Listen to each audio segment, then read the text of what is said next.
Good evening and welcome back. Tonight, we're going to follow one of the most remarkable and complex lives in all of history, the story of Genghis Khan. How did a boy, born on the harsh steppes of Mongolia, rise to unite the tribes, conquer empires, and build one of the largest realms the world has ever known? Who was he before the name Genghis Khan echoed across continents? And what kind of world did he leave behind? We'll trace his journey from childhood struggles and exile to the rise of his army, the expansion of his empire, and the lasting influence his rule left on trade, culture, and the shape of the modern world. It is a story of ambition, endurance, and transformation, of how one person's vision changed the course of history. As always, I'd love to know, where in the world are you listening from? And what time is it for you? Whether you're here to unwind, to learn something new, or to drift off while traveling through the past, I'm glad you're here. Now, let's begin.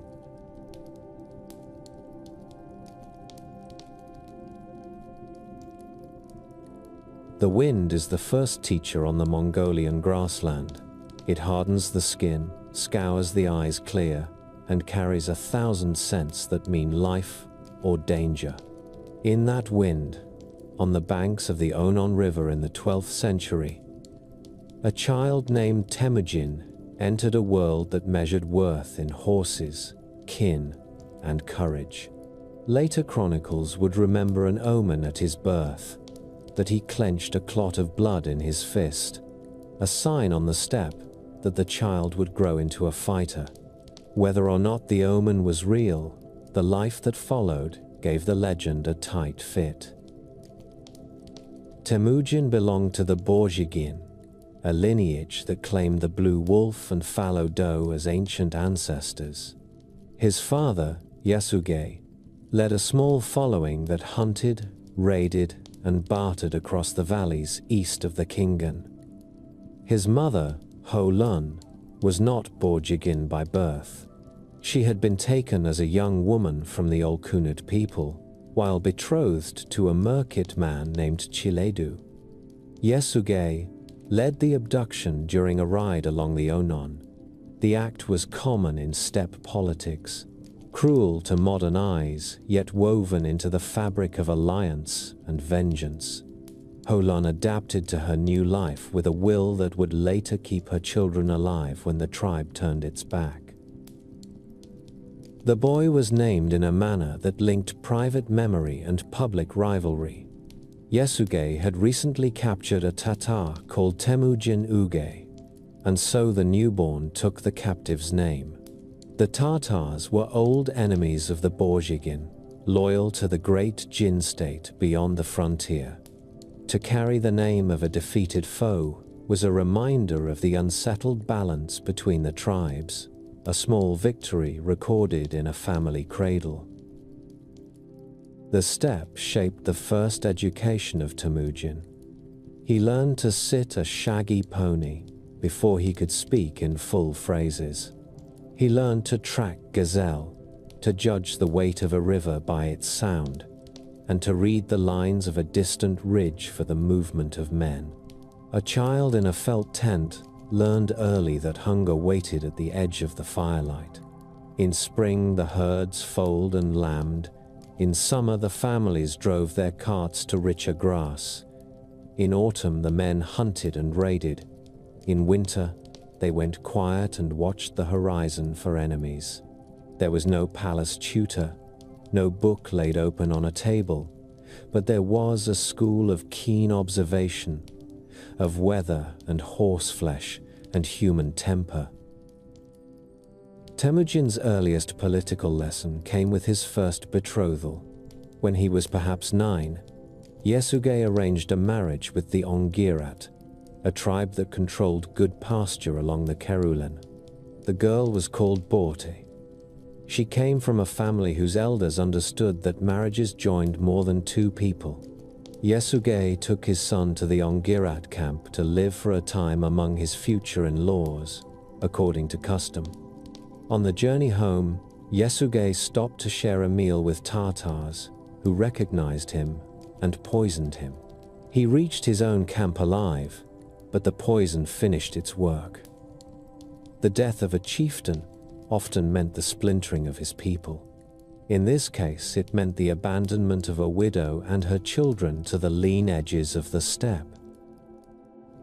The Taichud, who had been allies of Yasuge, refused to follow a boy. They stripped the camp of what they could carry and moved away, leaving Holan with her sons and daughters to fend for themselves. The secret history of the Mongols preserves the bitterness of that time. Holan dug edible roots from the riverbank and taught her children to snare mice and marmots. They fished through a hole in the ice. They learned to sleep lightly and to hide their horses in the dark. The difference between hunger and survival could be the weight of a rabbit caught at dusk. This hard schooling carved deep marks into Temujin's character. It taught him that kin could fail and that loyalty was not a birthright. It taught him that a small household, if united, could live through what should have broken them. It taught him that mercy could be as scarce as meat in February, and that one must make one's own network of trust. That network began with the first men who chose Temujin rather than bloodline as their cause. The tale is told of a poor herdsman named Sorkan Shira. The Taichud captured the teenage Temujin, placed a heavy kangu around his neck, and kept him like a showpiece in their camp. One night during a feast, Temujin slipped his bonds and ran to the river. Sorkan Shira found the boy in the reeds and might have earned reward by turning him in. Instead, he hid him in his own jir and risked his life to help the fugitive. When Temujin later stood in command of thousands, he remembered the herdsman and raised his family. The memory of that kindness became a private rule. Reward those who help you when you are poor, and do not forget the lowly. Another early companion was Borchu. Temujin had lost a horse to raiders and met the youth while seeking it. Borchu rode out with him through the night, and they caught the thieves and recovered the animals. Temujin asked what reward he wanted. Borchu asked for nothing and stayed. In later years, he would lead men across the length of North China and keep the confidence of his lord when older nobles faltered. Jelme came too, a man of the Uriankai who nursed Temujin through a wound. There were others, names that appear for a page or two and then drop away. But the pattern is clear. Temujin built his first following through personal obligation and visible fairness rather than inherited rank. The household was not without its own storms. One of the darkest came within the family itself. Temujin and his half-brother Beta quarreled during a lean season. The quarrel was over meat and authority, the two currencies that matter most when food is scarce. Temujin and his full brother Kasar shot Beta with arrows and left him dead on the ground. Holan cursed the act and told them they had made enemies of their own shadows. It is a moment that sits at the center of the boy's moral education. He learned what it meant to cross a line that no elder would bless. Later, when he held the lives of rivals in his hands, he sometimes remembered and chose restraint. Not always, and not gently, but more often than his enemies expected. There is another thread in the weave of his youth, the friendship with Jamuka. They met as boys, shared play and milk, and swore the old oath of Anda, a bond that made friends into brothers. They pledged to aid one another and to part the meat and drink in equal shares. The words would echo through their lives. In youth, the oath meant sharing a blanket and dreams of the future. In manhood, it would become a test of ambition and a record of betrayal and forgiveness. While Temujin gathered companions, he also learned to read the politics of the steppe beyond his family. He watched the Karaite and their ruler Togrul, whom the Chinese sources called Ong Khan. He watched the Nayman tribes to the west and the Tatars to the southeast. He heard of raids sponsored by the Jinn to keep the tribes divided. He began to understand that survival would require a patron who could shelter him while he forged a larger coalition. The chance came through a gift that seems small on its own and immense in what it purchased. When Temujin reached manhood, he set out to claim Borte from her family, as promised long ago. The Onggirat elders honored the agreement. They sent the young couple away with a dowry, among which was a sable coat of rare quality. Temujin did not keep the coat. He rode south with it until he found the camp of Togrul. He presented the coat to the Karaite ruler and asked to be treated as a son in memory of the old friendship between Togrul and Yesugei. Togrul accepted. He called Temujin his son and promised help. It was the first great political gain of Temujin's life, achieved not through a raid but through the studied use of kin memory, courtesy, and gift. The alliance with Togrul gave Temujin more than a shield. It gave him a model of rule and an audience of powerful men. The Karaite were Christians of the Nestorian rite, at least at court, and had long traded with the north of China. Their camp was a place where messengers from the Jin and the Khitan Liao had once brought gifts and demands. Temujin watched how a Khan received envoys and divided spoils, how he rewarded loyalty and how he punished betrayal. He watched and took notes in his head. His own rule later would not copy the Karaite pattern, but he had seen how a larger polity could be managed, and how a chieftain could be more than a robber captain. The sacred history, which records the words of Mongol elders and poets, carries a prayer that Temujin offered during a moment of fear on the slopes of Burkhan Khaldun. He had climbed the mountain to escape enemies, and there vowed to honor it if he lived. He would later declare the mountain sacred to his family and insist that all who crossed it show respect. The moment matters because it shows a side of the young man that is often lost beneath the armor of the conqueror. He was not a sneering skeptic. He believed that eternal heaven watched and judged, that oaths mattered, and that a man who broke them would find his luck burn away. His later insistence on the safety of envoys and the keeping of bargains grows from the same soil. In these years, Temujin also practiced the grammar of steppe combat. He learned how to break a pursuit and turn it into a trap, how to feign flight and draw an enemy into open ground, how to signal with flags and torches across a wide front. He had no siege engines, no regiments of infantry, and no written orders. Yet he had a nimble brain and a gift for seeing how a skirmish might become a decision. The bow was the heart of his art.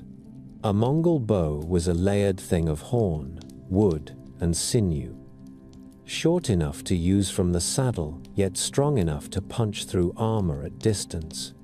A rider could loose a shaft while hanging off the side of his pony to make himself a thinner target. A boy learned to do this for sport, and later he did it for his life. The world beyond the grassland remained a rumor and an opportunity. Chinese traders came to the borders with bolts of silk and iron pots, and with them came stories of walls that ran along the spine of mountains and of cities shaped like squares. Merchants from the Islamic lands brought glass and cloth, and told of markets where a man might spend a year and never visit the same stall twice. For the moment, these were tales that warmed a cold night. Temujin's concerns were nearer and sharper. Keep the horses healthy. Keep the family fed. Keep the friends you have and win a few more. The first chapter of his life does not end with a coronation. It ends with a tent and a promise. Temujin sat with Borte under felt and hide, the precious sable coat now gone from his hands and resting on Togrul's shoulders. Outside, the horses cropped the frostburn from the grass. In a nearby camp, Burcu and Jelme shared meat and spoke of the ride to come.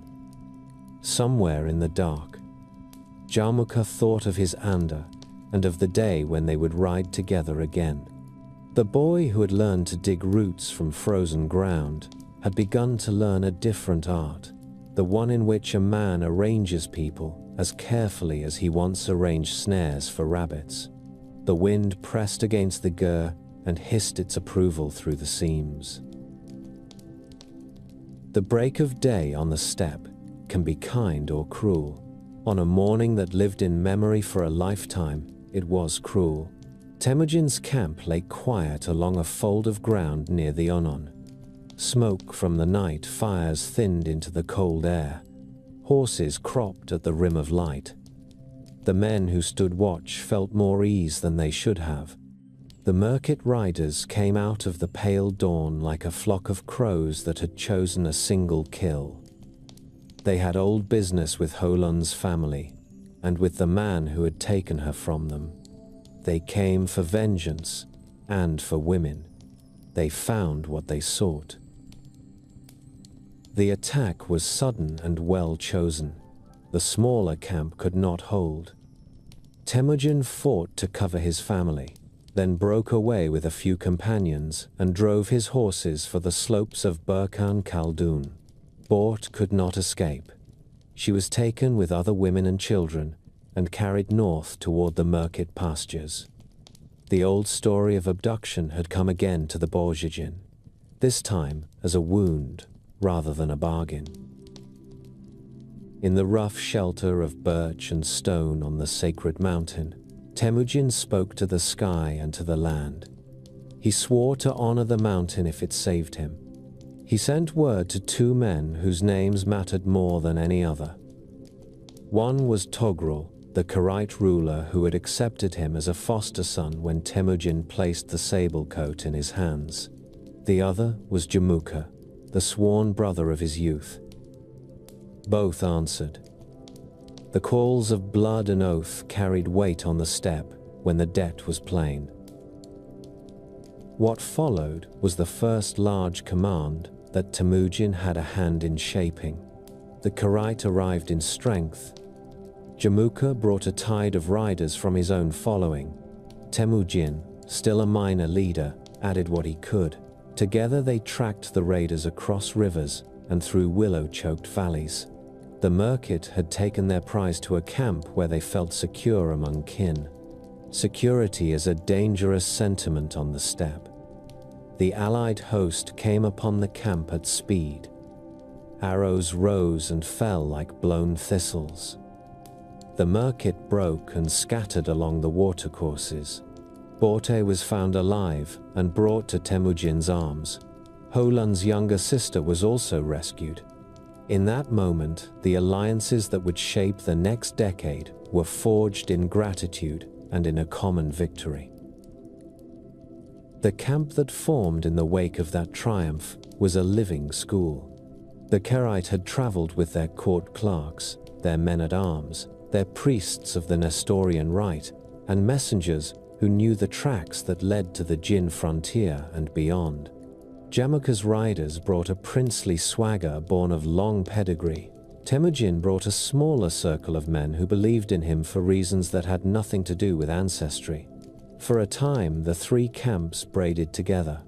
They hunted the same game, feasted from the same kettles, and told stories that polished old reputations and carved new ones. It was during these months that the birth of Jochi set a quiet fuse. Borte had been among the Merkit long enough for doubt to voice itself through the gossip that is never entirely silent in a nomad camp. Temujin accepted Jochi as his son and treated him as such in every public act. Even so, the whisper followed the boy. In years to come, brothers would use that whisper as a blade. For now, the child's birth symbolized the survival of the household after a blow that might have ended it. There were more practical lessons at hand. Temujin watched how Togrul received delegations and how quickly he reached decisions. He studied the patrols that rode outward from the Kherite camp and the signals they used to call attention to a stranger sighted along a ridge. He watched how Jamuka kept his noble followers loyal through gifts, and how he lost their respect with careless words. He saw how little time it took for pride to turn into resentment when one man felt another gain in fame at his expense. The long stay together ended, as such gatherings always do, with a decision to part before envy broke the bond. Temujin chose to strike his own camp and leave the circle of his foster father and his Anda. He was encouraged in that decision by the women who stood closest to him. Holan had an unerring sense for the moment when gratitude becomes a leash. Borte, who would prove a calm strategist in private, agreed. Temujin spoke with Jamuka, and they used the words of brotherhood, but beneath those words lay the friction that further closeness would not ease. When Temujin moved away, 41 households of significant men followed him. They did not do this for gold trinkets or from fear. They did it because they had watched how Temujin divided meat and how he kept a promise, and they preferred that kind of fairness to the old games of rank. The split made the tension open. A year or two of careful moves followed.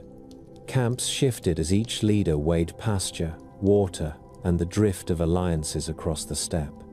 Rival tribes watched and made their own calculations. The Tatar, favored at times by the Jin as a counterweight to the Borjigin, kept a wary distance. The Taichiud, who had once abandoned Holan, had not forgotten the young man they had hunted. The Merkits smoldered and looked for allies. All the while, Temujin worked on the ground under his feet. He organized his companions into squads that could act without waiting for him to be present. He created small groups of 10 and of 100 that mixed men from different families.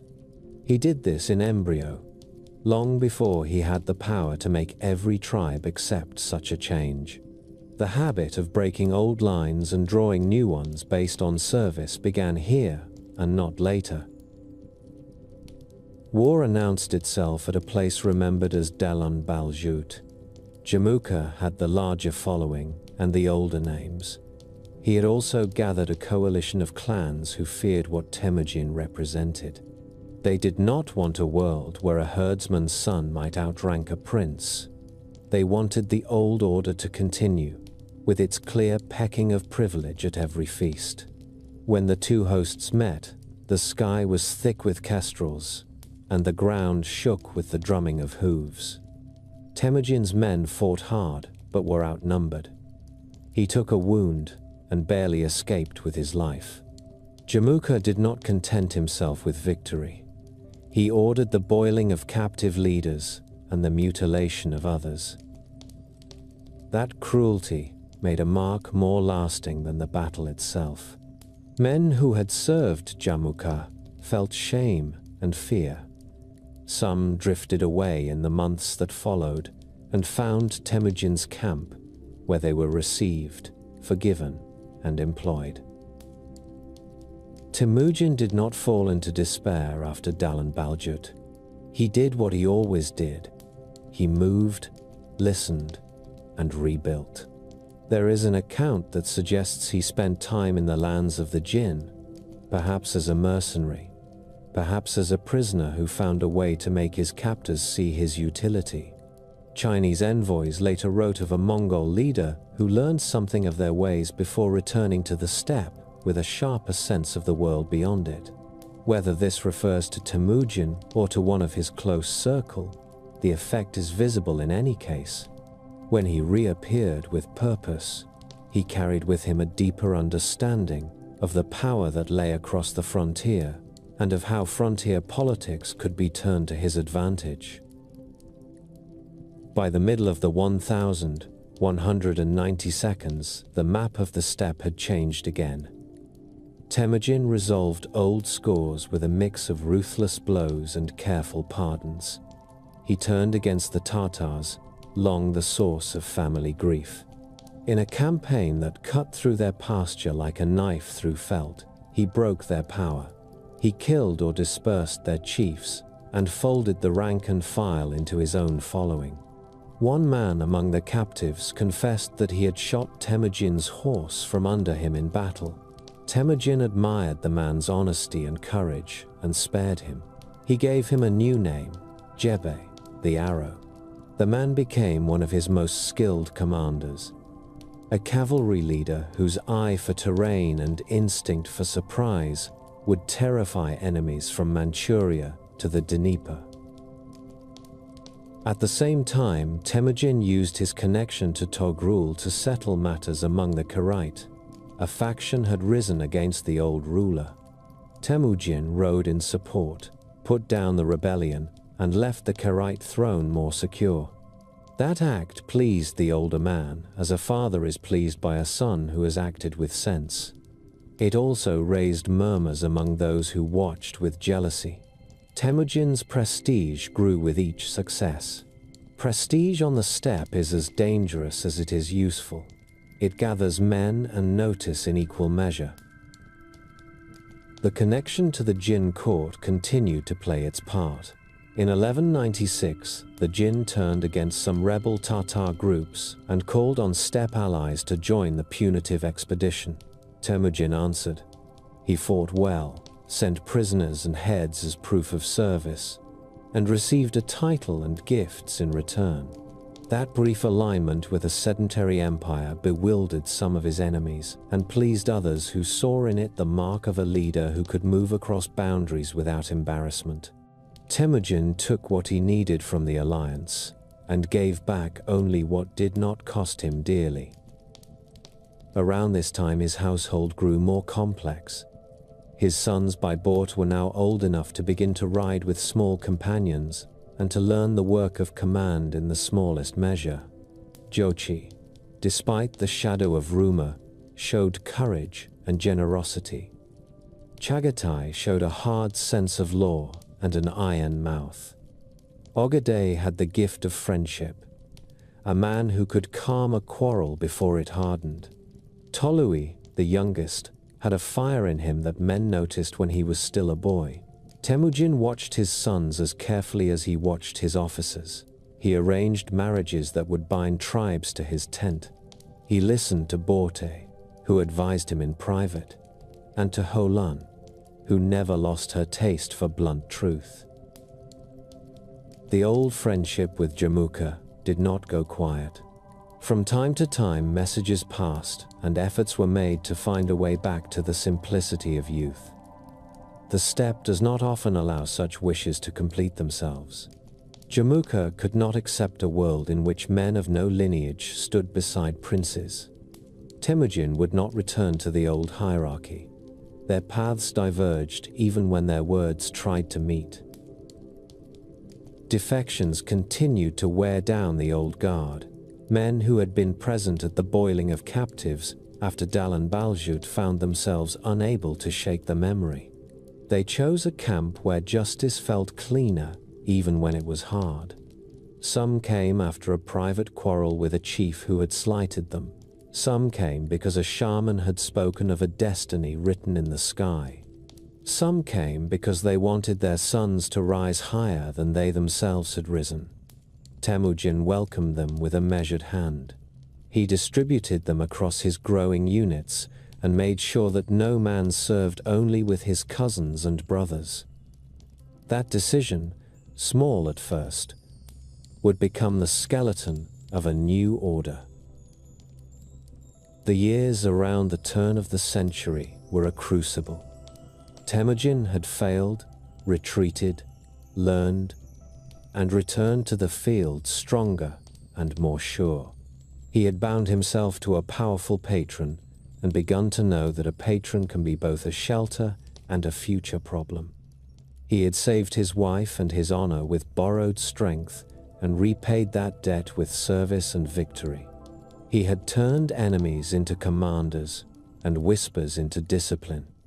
He had begun to speak less of personal slights and more of a work that surpassed the old games of raiding and revenge. The steppe was not yet ready to accept that work, but men had begun to hear the idea. In a camp on a late autumn night, Temujin sat in council with Burchu, Jelme, Jebe, and a handful of elders. The firelight made islands of faces and left the rest in shadow. They considered where to move when the first snows came, which tribe had grown more brittle and might be ready to split, which ally would remain true if asked to choose between old pride and new promise. Outside, a young rider in a threadbare coat held 2 horses and waited for the order to carry messages. He did not know that he would ride for a nation that did not yet exist. He knew only that the cold bit a little less when a man stood near a horse. The years that followed Temujin's recovery of Borte were a slow, grinding ascent. The steppe is a land of long distances, and power on the steppe grows in much the same way. A leader collects households and loyalties one by one. He proves that he can keep men fed in winter and rich in summer. He shows that his word holds when fortune turns sour. In such a world, reputation travels farther than a rider can in a day. And by the turn of the century, Temujin's name was in many mouths. Jamuka's victory at Dalan Baljut had not ended the contest. It had sharpened it. Men remembered the boiling of captives and the mutilations that followed. Such acts declare a particular kind of rule, and many warriors who had respected Jamuka's lineage began to look at Temujin's camp with new interest. They found there a different atmosphere. A man might be of humble birth and still sit close to the fire if he had served well. Loot was divided by contribution. Quarrels were settled quickly and without favoritism. It was not a soft camp. It was a camp where rules were clear, and that clarity drew those who were tired of being slighted by older clans. Temujin rebuilt with patience. He raided where it served a purpose, and parleyed where talk could buy time. He kept close ties with Togrul, and earned his favor by suppressing a Karaite revolt. He made the Karaite cause his own in that moment, and the older ruler was pleased, calling Temujin's son and giving him grazing rights that mattered when the herds were thin. There was affection in the bond, and there was calculation on both sides. Temujin needed a shelter while he gathered strength. Togrul needed a vigorous lieutenant who could bring hard-riding men to a fight at short notice. Old enemies were handled with ruthless simplicity. The Tatars, who had poisoned Yasuge, felt the weight of Temujin's anger. He struck them in a series of swift blows that shattered their leadership. He ordered that adult male Tatars who had resisted be put to death as an act of vengeance and as a cold lesson to others. Their common warriors and their families were taken in and scattered among Temujin's own followers. Among the defeated was a bowman who confessed that he had once brought down Temujin's mount with a shaft in battle. Temujin admired the courage of the confession and the skill that had created the opportunity. He spared the man and renamed him Jebe, the Arrow. That decision would matter greatly in years to come, for Jebe proved to be a commander of rare vision and daring. By the year that many later counted as 1201, the steppe had divided into 2 great tendencies. One ran with Jamuka and with the older families, who wanted a world in which noble blood guaranteed noble place.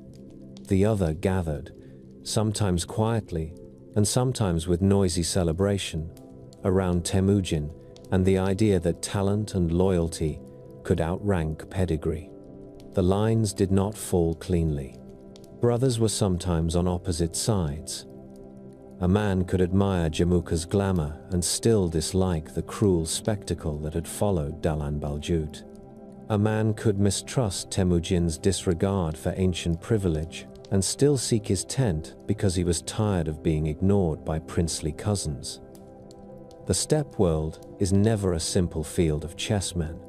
It is a web of marriages, grudges, and calculations about grass and water.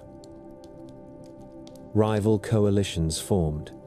Jamuka's supporters proclaimed him Gur Khan, a title that echoed far in the memory of steppe peoples. They mustered Taichud, Naiman allies, and families that had felt their pride pricked by Temujin's rise. Temujin and Togrul stood together, and many lesser groups watched to see which wind would prove the stronger. A battle at a place remembered as Yedi Kunan tested the lines. Temujin and Togrul used mobility and patience to wear down the opposition and sent them home with a lesson that the new alliance could stand its ground against old names. The next year, Temujin finished what he had begun with the Tatars and folded their commoners into his ranks. He had learned that one way to break the old order was to mix men from different clans into new units that owed loyalty upward rather than sideways. He began to form bodies of 10 and of 100 that cut across lineage. He did not yet have the power to impose this pattern everywhere, but he practiced it wherever his authority reached. The habit of mixing men made it harder for local chiefs to carry a troop away at a moment's annoyance, and made it easier for Temujin to move his forces as a single hand, rather than a clutch of fingers that might open at the wrong time. Tension with the Karaite alliance gathered around a marriage proposal. Temujin suggested that his eldest son Jochi should marry a daughter of Togrul. It was a normal way to seal a partnership on the steppe. Yet in this case, the suggestion touched raw nerves. Whispers about Jochi's birth had not died, and some Karaite nobles treated the proposal as an insult. Sengum, the son of Togrul, disliked Temujin's growing reputation and feared that the younger man's camp would overshadow his own when the time came for inheritance. Jamuka spoke into this unease, warning that Temujin's habit of raising common men would erode the dignity of noble lines. An ambush was planned to remove Temujin. Two herdsmen who had the habit of listening hard while they minded their animals heard of the trap and carried the news to Temujin's tent. He slipped away with his corps following before the jaws could close. What followed were weeks of peril. At Kalakal Jid Sands, Temujin suffered a severe defeat. His camp was scattered. His family was in danger of falling into enemy hands. It looked as though the story might end in a familiar way, with the victor displaying trophies of the vanquished at the next feast. The escape that saved Temujin and the oath that followed have lived in Mongol memory ever since. He gathered a small band at a water that some remembered as Baljuna. Their horses were spent. Their stores were gone. Temujin slaughtered his own mount to feed those who stayed. They mixed the muddy water with mare's milk and shared it. They swore that if heaven allowed them to rise again, they would share wealth and hardship, and that they would never forget those who had stood in the mud beside that water. Those men were not all of one tribe, or even of one faith. They were bound by personal loyalty and by a promise that a new order would reward service first. Later, chroniclers would minimize this episode because the group included non-Mongols, but among the men who lived it, the oath was a foundation stone. The Baljuna companions formed a cadre that Temujin would trust with his life in battles yet to come. Recovery came through a combination of ruse and persistence. Temujin split his forces and used a feigned retreat to draw Karaite detachments into ground of his choosing. He struck their flank with men who had waited in cover and then pressed the fight until the Karaite line broke. Togrul fled and died at the hands of strangers who did not recognize him. Sengum rode for distant refuge. Temujin absorbed the Karaite people as he had absorbed the Tatars. He married into the defeated royal family and arranged marriages for his sons that turned old pretenders into members of his household. Sorgatani, a young woman of Karaite lineage who would one day shape the destinies of grandsons, entered the family at this time. With the Karaite cause shattered, only the Naiman Confederation stood as a serious block to Temujin's dominance. The Naiman had long looked westward as well as eastward. They had contacts with the settled realms beyond the Altai and with the remnants of the Khitan world. Their chief, remembered as Tayang Khan, was brave but indecisive. With him was Kuchlug, a younger man who had more nerve than judgment. Jamuka had found shelter among them and urged them to strike Temujin before his momentum became irresistible. The fight came in the high country, in a place some called Chakemot. Temujin's army had adapted to larger-scale operations. Scouts rode far ahead and to the sides. Flag signals and the smoke of dung fires carried orders across long fronts. The core of his force remained mounted archers who could deliver a storm of shafts and then close with lances and sabers when the enemy line wavered. The Naiman fought hard and tried to draw Temujin into rough ground where his ponies would lose their edge. Jebe and Kasar felt for soft places in the enemy line and found them. The battle lasted for days rather than hours. When the Naiman broke, they broke completely. Tayang Khan fell, and Kuchlug fled with a band of followers toward the west. Jamuka slipped away into the hills. The Naiman people went the way of the Karaite and the Tatars, folded into the growing body of those who called Temujin Khan. The ending of the rivalry with Jamuka is one of the strangest and most telling scenes in the whole saga. Jamuka's own men betrayed him and brought him bound to Temujin, hoping to buy favor. Temujin ordered the traitors executed for breaking their bond. Loyalty mattered more to him than temporary advantage. He offered Jamuka forgiveness and a return to brotherhood if he would accept a subordinate role in the new order. Jamuka refused.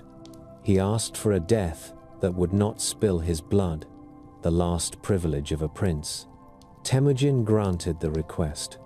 They spoke as men who remembered sharing a blanket as boys, and then the old friend was gone. The death closed a chapter that had begun with milk in a shared bowl. The steppe now lay open to a work that no one had managed for generations. Temujin summoned a great assembly beside the waters of the Upper Onon. The chiefs and elders came, as did the captains of the new units, who owed rank to their service rather than to old lineages. The assembly proclaimed Temujin as Chinggis Khan. Scholars have argued about the meaning of the title. Some say it evokes the idea of the ocean and therefore of vastness. Some hear in it a sense of firmness, a ruler who cannot be moved. Whatever the root, the effect was clear. A man who had survived poverty, capture, betrayal, and defeat had been raised as ruler of a united people. This unification was not a mere etiquette of titles. It was a change in the way power flowed. Temujin set out to weaken the old ties of clan and to strengthen ties to the center. He confirmed the practice of organizing men by tens, hundreds, thousands, and tens of thousands. He took warriors from defeated tribes and placed them in units commanded by his followers, so that a man could no longer ride only beside cousins and brothers. He enlarged his personal guard, the Keshig, to a body of chosen men who lived close to his person and learned the work of command and administration. He chose promising youths from families all across his realm to serve in that guard, which ensured both loyalty and a pool of trained officers for future campaigns. He ordered that lists be kept, that shares of booty be recorded with care, and that no soldier take more than his due. He established punishments for theft, for desertion, and for harming envoys. He gave privileges to priests, monks, imams, and physicians who served the common good. He encouraged the use of the Uyghur script and gathered scribes who could turn a spoken decision into a written command that would outlast memory. He began to think of posts where fresh horses could be kept so that messages could race faster than any single mount could carry them. All of this took shape quickly once the chiefs had recognized his rule, but the roots of it lay in the years when he mixed men from different lineages and watched Uyghur clerks at Toghrul's elbow. The transformation also had a human face. Temujin rewarded those who had stood with him at Baljuna with gifts and commands.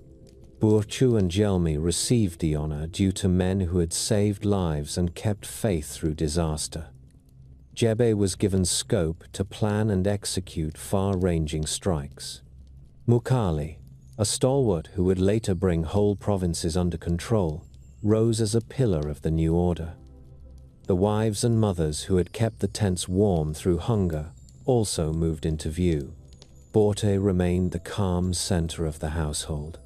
Holan, the mother who had scolded her sons for killing a brother and who had kept them alive on roots and fish, watched as the boy she had fed became a man whom whole peoples now obeyed. When the chiefs lifted Temujin upon a felt carpet and hailed him as Chinggis Khan, the sound rolled across the Onon like a drumbeat. The title was not the end of a struggle, but the beginning of a different kind of work. A people had been gathered. Now that people needed rules they would respect, officers they would obey, roads that would carry orders without confusion, and a purpose that reached beyond private vengeance. The steppe had seen conquerors before. What made this moment unusual was that a conqueror set out to build a state. The foundations were practical. Chinggis reinforced the decimal structure that he had used in embryo during his rise. Men were organized in units of 10, of 100, of 1,000, and of 10,000. These were not mere numbers. They were instruments for breaking the old power of lineage. Riders were mixed so that cousins no longer rode only beside cousins. Commanders were chosen for their proven steadiness and courage, rather than for the length of their grandfather's titles. In this way, a man who had once mended harness for a living might find himself responsible for 100 riders if he showed judgment and resolve. The steppe took notice. Nobles who disdained the sight found it hard to argue with the results when these units moved like a single creature under fire. Near the person of the Khan stood the Keshig, the day and night guard. It began as a small body and grew into a school of government. Young men of promise from families across the realm were brought into the guard. They served close to the ruler, learned the manner of councils, learned the discipline of record-keeping, and carried messages that could not be entrusted to anyone else. The guard bound the great families to the center by honor and by the quiet knowledge that their sons were near the fire where decisions were taken. Law followed organization. We call it the Yasa because later chroniclers used that word. There was no single parchment hung in a temple. The law lived in proclamations, in precedents, and in the memory of scribes who set down what the Khan ruled. Its themes were clear: theft of livestock was punished without hesitation. Murder within the tent circle met swift justice. Soldiers were forbidden to abandon comrades in battle. Shares of booty were to be recorded and divided according to sound rules so that jealousy and rumor did not rot discipline. Adultery, the abduction of women, and the sale of persons were curbed with penalties that aimed to keep the fragile ligament of the camp intact. Above all stood the rule that envoys were sacred. A messenger could cross frontiers under protection. To harm him was to challenge not only the Khan but the order he was building. Religion did not become a knife. Priests of many kinds moved through the camps without fear. Nestorian monks walked beside Buddhist lamas. Muslims found space to pray and to judge disputes of their own, with imams as referees. Shamans still lifted their drums and called upon the spirits of land and sky. Chinggis encouraged them to keep to their own rights and forbade the persecution of any who kept the peace. In a world that would soon stretch from the forests to the deserts, tolerance was not a fashion. It was a statecraft as vital as food for the horses. The Khan gave his words wings. Couriers needed more than courage. They needed fresh mounts at known stations and a token that opened the hand of any household along the way. Chinggis established a chain of relay posts, the Yam, that stitched river valleys and mountain passes into a connected realm. At each post stood spare horses, fodder, and men who knew their task. A courier carried a tablet of authority called a paisa or a gerige, often of metal or carved wood, which showed that he served the Khan's business. With that tablet, he could demand a horse from a relay stable or shelter from a local chief. Orders now moved faster than any enemy could march, and news could be weighed by a ruler before gossip distorted it. Commerce and command were allowed to walk together. The Khan recognized that caravans needed protection and that his own officers needed suppliers. He entered into partnerships with merchants, often from Central Asia, who furnished goods to the army and received security and privileges in return. These men, sometimes called autoks or partners, became veins through which wealth and information flowed. A quartermaster on the Oxus and a clerk near the Karelin could read the same list of bolts of cloth and sacks of flour and know that the numbers would match when the goods arrived. The practice turned plunder into tax and tax into planned support, and it kept the army moving. With order secured behind him, Chinggis tested the borders. Western Shah lay to the southwest, a Tangut realm that guarded the corner where desert, mountain, and river met. It was not as large as the Jin dynasty to the south, but it was rich in towns and in craftsmen. The Khan had measured Shah's strength during his rise, and now he measured its appetite for tribute. In 1205, his riders struck probing blows along the frontier. In 1209, he returned with a larger host. The heart of Xia was the city of Zhongxing, present-day Yinchuan, protected by strong walls and by the curves of the Yellow River. The Mongols were masters in the saddle, but walls had humbled many steppe leaders before them. Chinggis refused to be humbled. He gathered engineers, some Chinese, some Khitan, and set them to work. Mangonels were built, stone throwers were dragged on wheeled platforms, sappers tested the earth near the walls. Chroniclers tell a tale that the Mongols tried to divert the Yellow River to flood the city. The earthworks failed, and the flood turned against the besiegers, but the lesson was as important as a victory. The Khan would use water, fire, and foreign skill as readily as horse and bow. After months of pressure, the Shah court asked for terms. They agreed to pay tribute, to send hostages, and to accept a marriage that would make the alliance visible. The Khan accepted their submission and withdrew. He had earned more than treasure. He had taken time and the use of a frontier that would remain quiet for several years. His attention turned to the great weight of the Jin dynasty, whose border ran like a hard line along the grasslands. In 1211, Chinggis called his commanders for a campaign that no Mongol leader had attempted in a generation. The army moved toward the passes that guarded the northern plain. Scouts searched for ways through the rugged lines of the Great Wall and the mountains that buttressed it. The Mongols did not batter themselves against the strongest gates. They sought neglected tracks, bribed guides, and made use of the knowledge of subject peoples who had no love for their Jurchen overlords. Once on the plain, the army spread like water in a furrow. Columns moved with coordination that surprised their foes.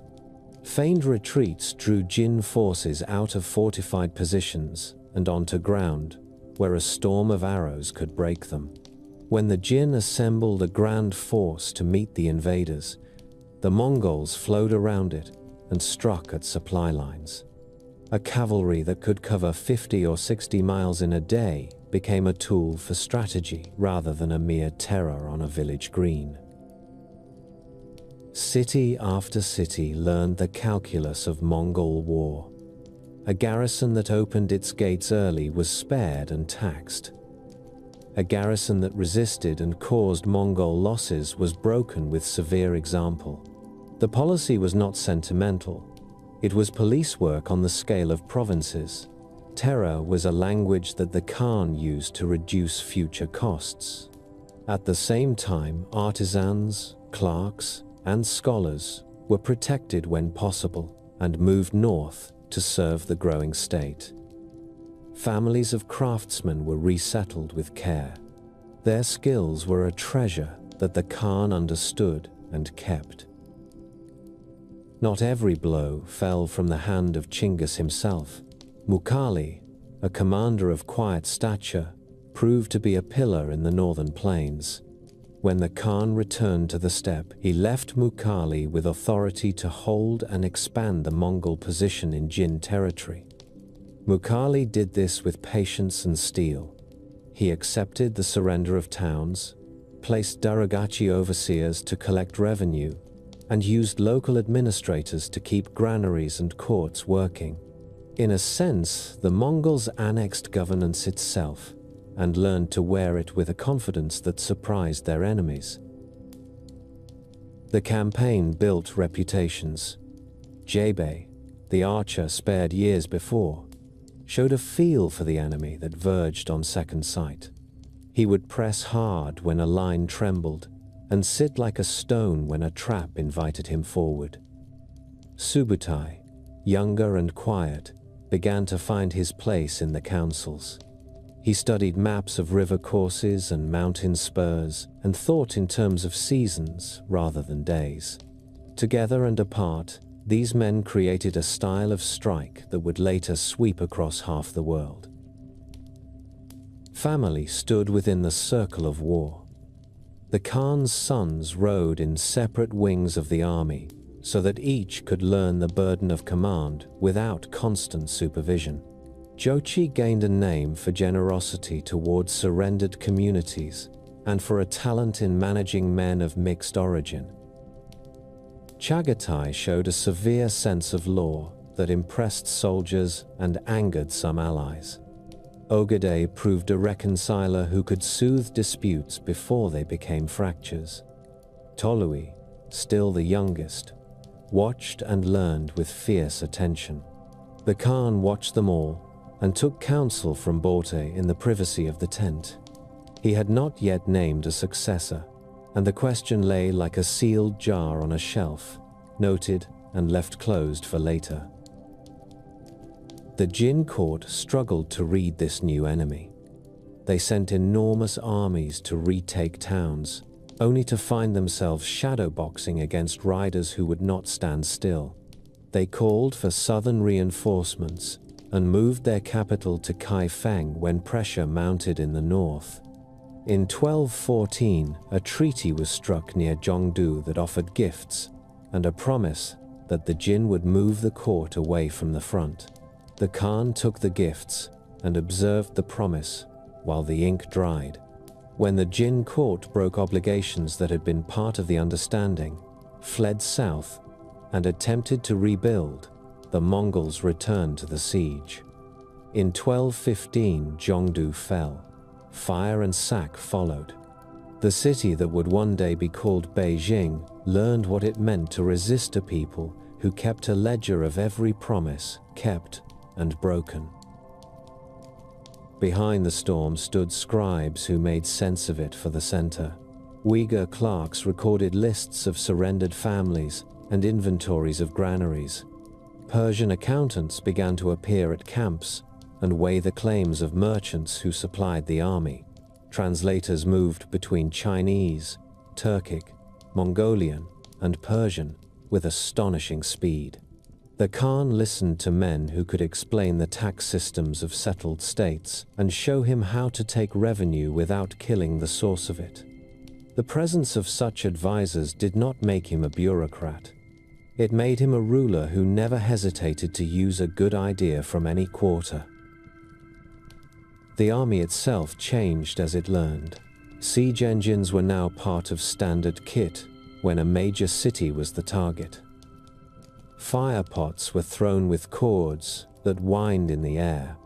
Walls were undermined by sappers who had studied their craft in older empires. Engineers lived under Mongol protection and traveled on wagons that never lacked fodder or food.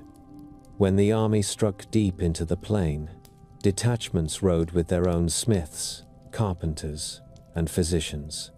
A corps of people who could mend bows, set bones, and repair wagons became as important as the best archers in the line. Diplomacy did not rest while the arrows flew. The Khan offered generous terms to tribes and garrisons that chose to join him early. He used marriages to bind frontier leaders to his house. He placed daughters and nieces with important allies, not as ornaments, but as governors with authority over trade routes and garrisons. Alakai Beki, married into the Ongud, ruled a strategic corridor with prudence and backed caravans with her own mounted guards. The image of a nomad horde that knew only how to burn and move began to fray. In its place appeared a state that could fight, tax, and protect. As the northern plain fell under Mongol control, the camps along the Orkhon settled into a rhythm that would shape everything that followed. Orders went out along the Yam, captives were sorted and assigned, artisans were placed where their skills could be used. New units trained under officers who knew what it meant to lose and to return to the field stronger. Winter camps were laid out with the care of towns. In the evenings, musicians played in tents where lords planned the next season. At dawn, the Keshig stood in silence as the Khan mounted. There was no sense that the work was finished. There was only the knowledge that a border had been crossed, and that beyond the Jin lay other realms that had taken no notice of the winds building on the steppe. The road to the west opened only after Chinggis Khan cleared his northern flank and tested his new state against walls. Kuchlug of the Naiman, the restless prince who had fled to the lands once ruled by the Kara Kitai, had pressed Buddhist and Muslim towns with a heavy hand. Jebe rode after him through the Ili Valley, past Balasagun, and into the high country where merchant roads climbed toward the roof of the world. Kuchlug tried to make a stand among peoples weary of steppe overlords. Jebe moved light and fast, broke the resistance, and took the rebel alive, or drove him to a final flight that ended in death. The effect reached far beyond the mountains. The last claimants of the Kara Kitai order were scattered. The Mongol frontier now touched the domains of the Khwarezm Shah. Khwarezm stretched from the Aral Sea and the lower Oxus to the markets of Transoxiana, and the mountain gates of Khorasan. Its ruler, Ala al-Din Muhammad, had strength on parchment and weakness in the handling of men. His court at Gurgan shone with craft and commerce, but its inner circles were riven by rivalry, not least between the Shah and his mother, the formidable Turkin Khatun, who commanded her own network of officers and demanded a say in matters of war and tax. Where the Mongol camp had one moving center, Khwarazm had several, and they pulled in different directions. Chinggis did not begin with a demand for submission. He began with trade. Caravans moved across the frontier in 1218, carrying furs, spices, and silver. At Otrar on the Syr Darya, the governor, Inalchuk, seized a caravan, accused the merchants of spying, and had them killed. The Khan sent envoys to demand redress and to remind the Shah that envoys were sacred. The Shah allowed the governor to stand and added an insult of his own. He had the beards of Mongol envoys shaved and sent one back with the news that the others had been killed. In the Mongol law, that was a crime against order itself. The decision for war followed as simply as a drawn bowstring. The assembly that planned the campaign thought in seasons and in rivers. The Oxus and the Syr Darya run across the land like blue cords. The cities that mattered sat near them, fed by irrigation and by trade. To take them required patience, engineers, and a web of movements that forced garrisons to look in several directions at once. The forces were divided by family wings and by trusted captains. Jochi moved along the lower Syr Darya with orders to break Otrar and secure the river corridor. Chagatai and Ogaday took the line toward Bukhara and Samarkand, the jewels of Transoxiana. Tolui rode south with a strong corps toward Khorasan. Jebe and Subutai ranged like hawks between these columns, scouting far ahead, cutting messengers, and seeking roads that no cautious commander would trust. Otrar fell first after a long siege. The governor who had set the flame was captured. Mongol practice was to punish the author of a crime and to turn the rest of a city to profit if it could be made to yield. Otrar's walls held for months under a rain of stones before miners and sappers opened the way. The city was torn apart and its people scattered, a warning flag at the frontier. Jochi folded the river towns one by one and made room for the main body to come on. Bukhara faced the moment with a divided heart. Its leaders had argued for caution when the Shah first dismissed Mongol envoys. Now they stood on the walls and watched dust rise to the east. The Mongols appeared where they were least expected, riding out of empty country after crossing bad lands with water in leather skins and with remounts that could endure days of short grass. Bukhara's citadel held briefly. Persian chroniclers record that the Khan spoke in the Great Mosque, not as a preacher, but as a conqueror who recited the consequences of stubbornness. Whether the exact words are true or colored by later memory, the meaning was plain. The city had been taken because the men who should have kept faith with their neighbors had chosen pride instead. Samarkand, richer and stronger, presented a larger test. Its walls were thick and its garrison numerous. Elephants from India stood within the gates as symbols of a ruler who had once imagined himself as a master of trade from sea to mountain. Chagatai and Ogaday encircled the place and began the work.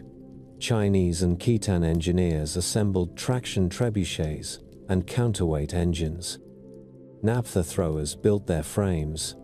Sappers drove mines beneath towers, while archers kept defenders from the battlements with a steady stream of shafts. Several days of hard fighting loosened the resolve of the garrison. A portion of the town opened early, hoping for mercy. The citadel held on until the last, and then broke. The Mongols separated artisans and skilled workers for transport, and assigned others to officers who could make use of their labor. A court that had delayed, bickered, and then fled left its people to bear the weight alone. Shah Muhammad ran from city to city, always arriving too late to direct a defense that could hold. He fled across the Oxus, then across the desert toward the Caspian, and finally to an island where he died with a few attendants in a bitter wind. His son Jalal al-Din gathered what he could from the wreckage and would fight again later. For now, the heart of Khwarezm was taken from top to bottom. The fall of Urgench, the old Gurganj, showed how even victory could shake a camp. The city sat in a maze of canals that made movement hard.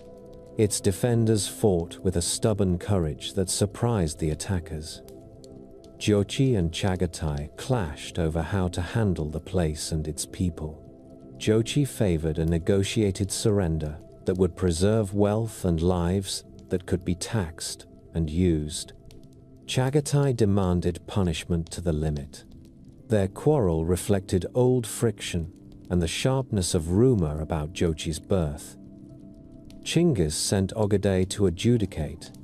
Ogaday accepted the surrender when it came, and then allowed a sack that answered Chagatai's desire for a clean example. The episode did not end the argument between elder brothers. It taught the father that harmony among sons could not be taken for granted, even in the glow of triumph. Khorasan felt the next weight. Tolui brought a strong column down the river roads and into the ancient cities. Merv opened its gates. Nishapur resisted after the slaying of a Mongol officer and suffered a fearful reprisal. Herat watched and chose a cautious middle course, opening and closing in turn as local tides shifted, and paid heavily when patience ran out among the besiegers. The scale of destruction in some of these places has been debated by scholars, yet there is no doubt that the losses were dreadful and that a carpet of fear unrolled from town to town. The Mongols had mastered the minimum dose of terror that would spare them many later sieges. They used it with cold calculation, then sent caravanserai masters and tax clerks to set granaries in order.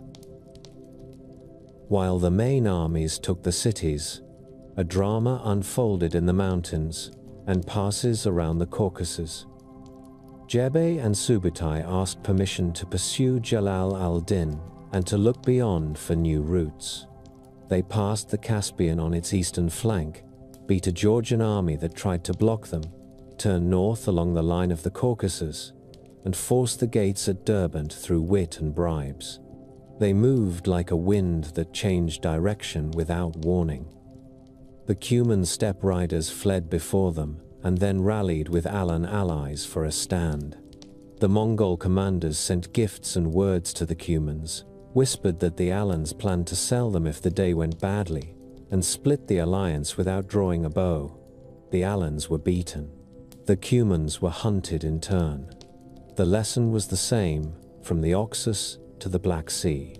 Divide your enemies, alter the map before you set the camp. The ride ended in an encounter that the Rus annals remember with anger. At the Kalka River, the princes of Kiev and their allies faced a Mongol force that had drawn them far from their centers. The fight went badly from the first exchange. Rus lines broke under a storm of arrows and a swift strike at exposed flanks. Jebe and Subutai did not stay to take possession of towns. They had ridden too far for that. They took their prisoners, made an example on a hill for all who watched, and turned back across the steppe to report what they had learned. On their route home, they fought their way through angry tribes in the lower Volga and returned with maps in their heads and a feel for distances that would be used in full in later years. In the wake of the Western campaign came administration. Darughachi were placed in prime towns to watch revenue, and to report the behavior of local notables. Roads were patrolled. The Yam relay marched outward like a measured beat. The Khan did not invent governance. He made it portable. In Bukhara, a Persian clerk worked alongside a Uyghur scribe to reconcile taxes in wheat with taxes in silk. In Samarkand, a Muslim judge adjudicated under a Mongol seal that guaranteed his safety. In the market of Merv, a caravan master who had supplied the army at a river crossing received a monopoly grant that would carry his goods from town to town under armed escort. The web held because the punishments for breaking it were immediate, and because the profits for keeping it were visible to any man who counted coins at night. Family matters did not sleep. The quarrel between Jochi and Chagatai grew into something that required a decision. Chinggis convened a family council on the banks of the Ili after the main weight of the Khwarazm War had passed. He named Ogedei as heir, not because he was the strongest fighter, but because he could speak to both camps and keep peace long enough for the greater work to continue. Jochi was given the lands of the far west as his share, rich in pasture and in future war. Fate would cut that story short, for Jochi would die before his father and his sons would carry his rights into new quarrels. For the moment, a settlement was set and men returned to their assignments. Chinggis himself moved south against Jalal al-Din, who had rallied in the Punjab. On the banks of the Indus, they fought a battle where the river ran broad and green. Jalal al-Din showed the kind of courage that had made men love him. He fought until the lines closed, then rode his horse into the river and swam under a hail of arrows to the far bank. The Khan watched from a height and praised the man openly. He would have kept him as a vassal if pride and the memory of a dead empire had allowed it. Jalal al-Din rode into exile. The Mongol army did not cross into the heart of India. It had done what it set out to do. It had dismantled a rival state and shown that there was no distance beyond its reach. The Western War taught the Mongols to fight in deserts and in gardens, on walls and on plains, among canals and in mountain passes.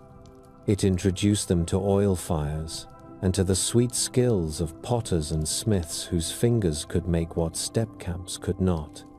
It enriched them with a traffic of ideas and a load of sorrow. Persian poets would mourn these years for generations. Chinese clerks took notes on the methods that made the engine run. The Khan began to think that a ruler who could shatter and assemble on this scale might fix the borders of the world itself. In a winter tent near the Orkhon, the great captains returned and laid their gear by the door. Jebe spoke little and traced routes in ashes with a stick. Subutai measured out distances with his fingers. Mukhali sent steady reports from the north of China. The sons of the house sat and said what they had done and what they had learned. Borte listened and kept her counsel for a private hour. Holun looked at her grandsons and thought of the years when a rabbit snared at dusk had meant survival. Outside, the Yam riders changed horses and vanished into the dark with new orders. The wind carried the smell of dung fires and of iron quenched in cold water. Across the mountains to the southwest lay a realm that had sued for peace and then tested patience once too often. The steppe had not finished with it. When the western banners began to fold and the dust of Transoxiana settled behind the horsetails, Chinggis Khan turned his face again to the sunrise. He had broken a proud empire beside the Oxus. He had sent Jebe and Subutai across a sweep of country that few men in his camp had ever imagined, as far as the Black Sea and the plains of the Rus. He had seen caravan masters from Khorasan counting coins under Mongol seals, and he had received the submission of towns that once thought nomads were only a storm that passes and is gone. Yet in the reports that reached him by the Yam, There was a steady pulse from the east that could not be ignored. Western Xia had bent the knee years before and then stiffened. Jin power had retreated south, yet still stood. The border towns watched and weighed their choices. The Khan would not allow hesitation to harden into defiance. He returned to the Orkhon with the camp grown larger and more complex than the one he had left. The Keshig had become a school of command. The relay posts stretched farther than a man could ride in a week. Uyghur scribes sat near the center tent with bundles of bamboo slips and sheaves of paper, and with inkstones and brushes that had become as necessary to rule as the bow was to war. Persian clerks who had followed the army east from Bukhara worked the ledgers of merchant partners and balanced their advances against promised deliveries of grain and cloth and salt.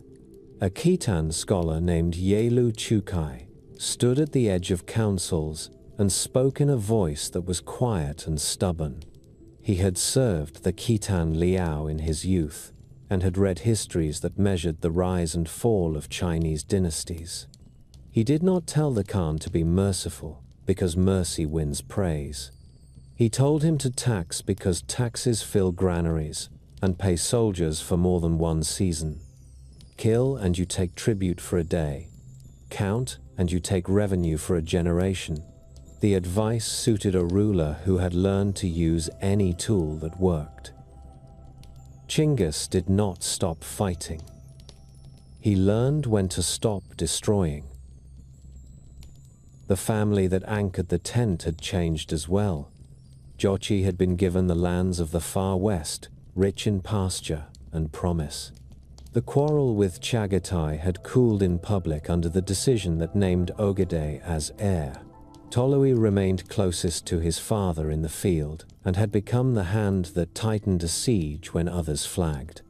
Borte watched her sons with a clear eye and had the kind of gravity that holds men steady. Holun, older now and surrounded by grandchildren, remembered years when a snared marmot had kept death from the door and saw in the quiet order of the winter camp a wonder that few would grasp if they had not tasted hunger. Before the army moved, the Khan finished work that would give shape to what followed. The decimal organization became the structure of the realm and not only of the host. Leaders of thousands and tens of thousands were expected to judge disputes as well as to ride. Darughachi, overseers chosen for diligence and probity, were planted like posts in towns that had accepted Mongol rule. Their business was not to invent laws from scratch, but to keep the promises the center had made. If a city had opened its gates early, that fact was recorded and protection was given as a matter of honor. If merchants had supplied horse fodder at a river crossing, their tablets were checked and their privileges renewed. If a governor had cheated on shares of the tax, the punishment was visible and quick. The yasa was not a code that one could pull from a shelf. It was the continuing voice of a ruler who wanted soldiers to feel that their backs were watched, merchants to feel that their contracts would be honored, and envoys to feel that they could cross frontiers without fear. The Western Ride had taught the Mongols that engineers were as useful as archers when a city sat behind good walls. Craftsmen were gathered into a moving core that could raise a counterweight engine in days, build ladders and shields, and mine beneath a gate and set fire to the props at the right moment. A unit of watermen traveled with them, men from lands where canals were old and precious. If a river could be turned to flood a wall, it would be tried. If it failed, the failure would be studied and another method applied. That habit of close attention made the difference between a raider and a conqueror. In the second decade of the century, the attention of the court turned to Western Xia. Years before, when Chinggis first tested its strength, the Tangut court at Zhongxing had paid tribute and sent hostages. They had accepted a marriage that bound them to the Mongol camp and had promised support when called. As the empire grew and the distance from the Orkhon to the Oxus stretched the lines of command, Shah nobles had calculated that the moment for caution had passed. They failed to send troops when summoned. They dealt with the south in terms that suggested they imagined a future without Mongol suzerainty. There was a grievance that cut deeper than calculation. Envoys had again been harmed. To raise a hand against a messenger was to challenge the basic order that the Khan believed heaven had given him to keep. He resolved to ride. The route to Zhongxing lay along the long corridor of Gansu, where mountains press the desert and towns cling to rivers that farmers had guided for centuries. Subutai rode in one wing, with orders to move fast and to sow confusion along the line of towns that the Tangut court relied upon. Tolui took another wing and made sure that garrisons could not gather in confidence behind him. Chinggis moved with the main weight. Mongol columns crossed stretches of gravel and sand that other armies avoided in summer. They chose to cross in late autumn and winter, when heat could not grind a horse to a walk, and when the cold sharpened riders rather than crippling them.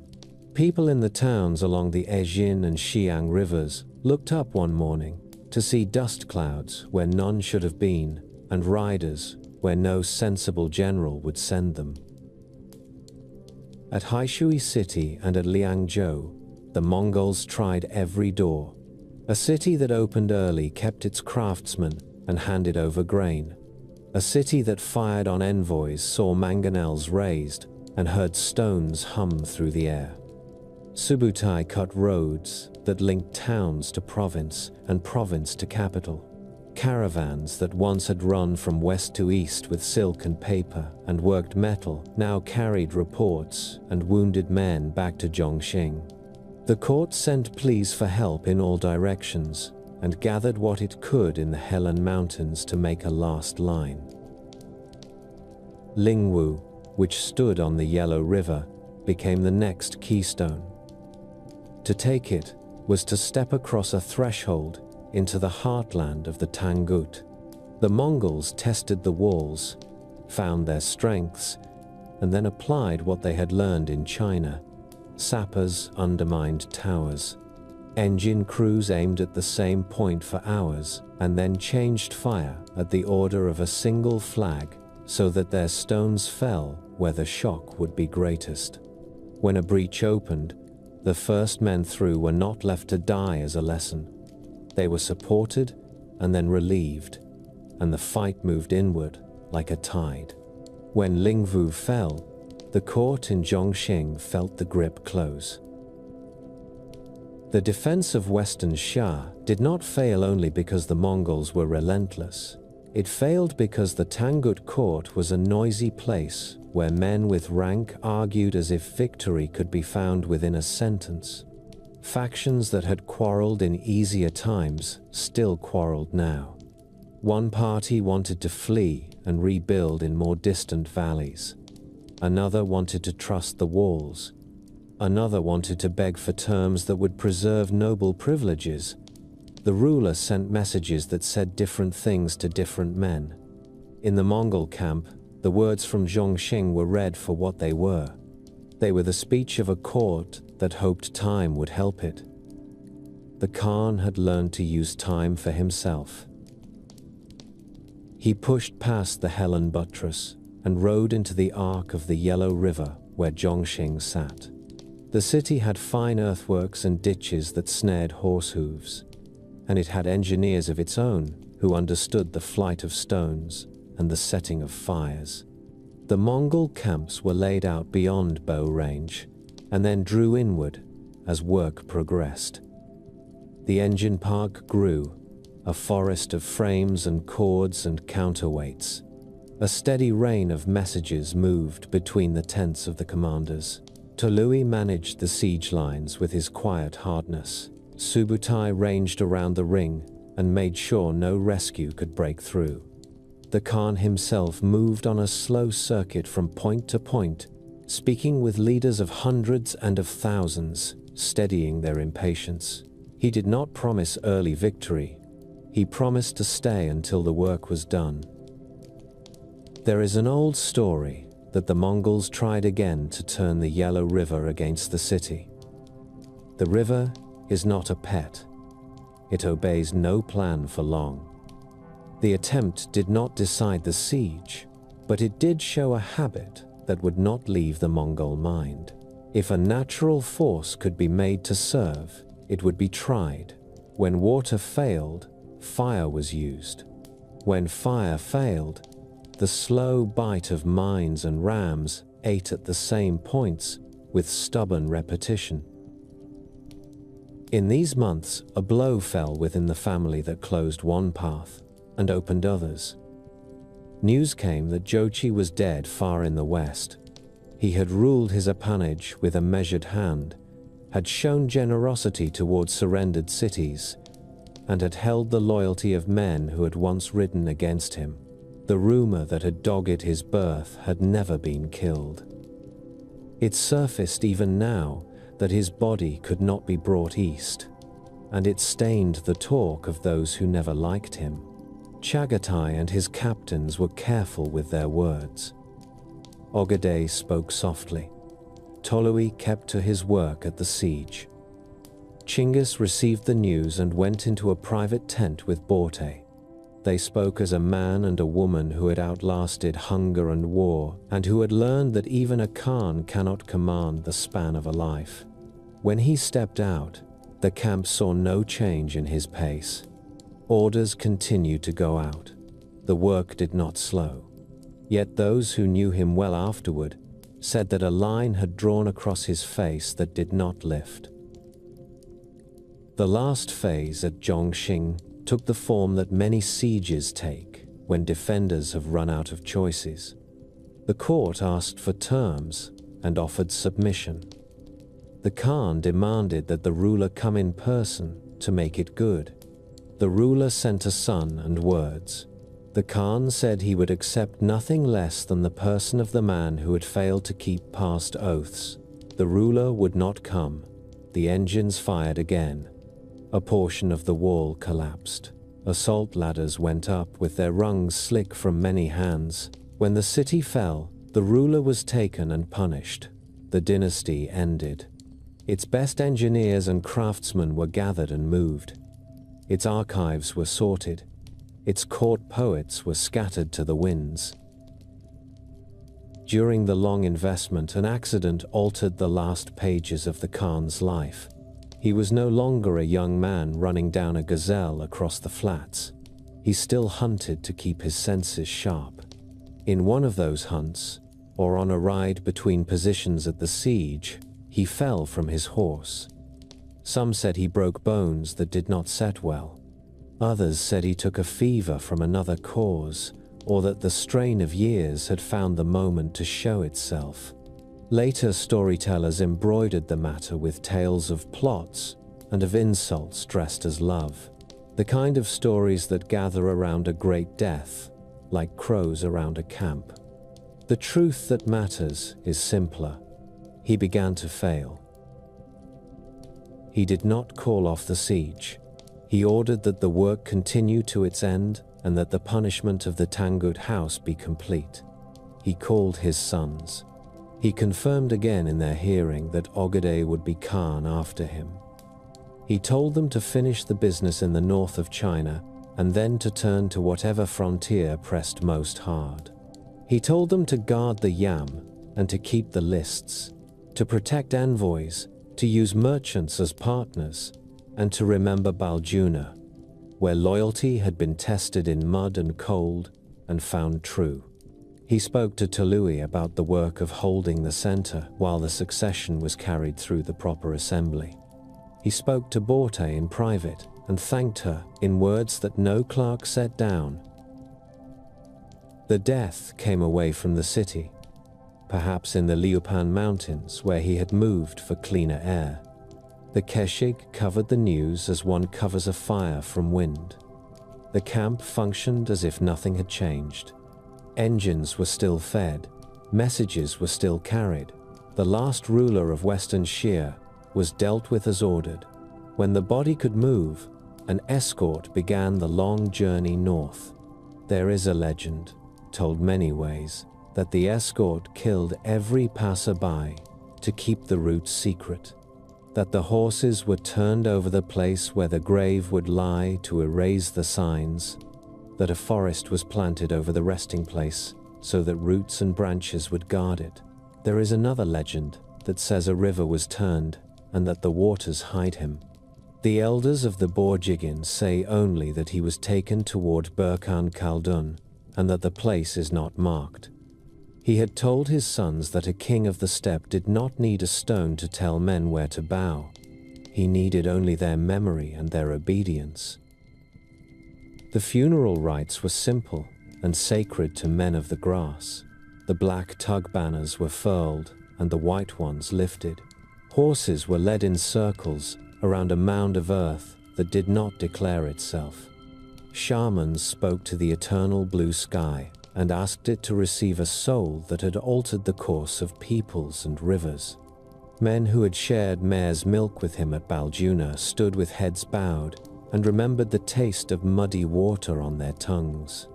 Women who had wrapped their children in cloaks against winter winds wept for a ruler who had made the roads safe enough for caravans to move under guard from one horizon to another. The horses were turned to the north, and then to the south, and then to the east and the west, and the army knew that it would ride again, because the dead man had said that the work was not a fire that could be put out. In the east, Mukhali still held the Mongol position in the north of China, with patience that impressed even enemies. He had organized many counties and prefectures under Mongol seals, and had used local administrators to keep tax registers current. Some towns still stood against him. Some reopened their gates after a change of governor or a quarrel among court factions. The path laid down by the Khan would allow his successors to finish what he had begun. The Jin court had already fled from Zhongdu to Kaifeng in the south, a move that could not hide the erosion of their power. The commanders knew that they would return. For the present, the army gathered around the family and waited for the assembly that would raise Ogedai to the place the father had promised him.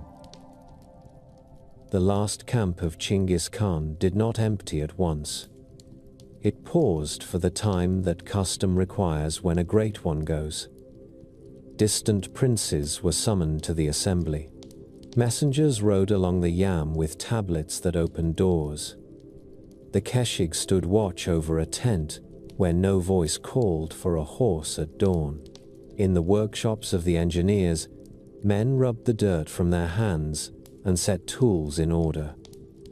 In the tents of the scribes, brushes were cleaned and lists tied up with cord. In the tents of the women, garments were mended. The wind moved across the Orkhon and through the grass around the stones of an older age, the deer stones and balbals that marked someone's dead from centuries before. The steppe had absorbed empires and would absorb this news as it had absorbed so many things. What it would not absorb was the habit of order that had been planted there and watered with sweat and blood.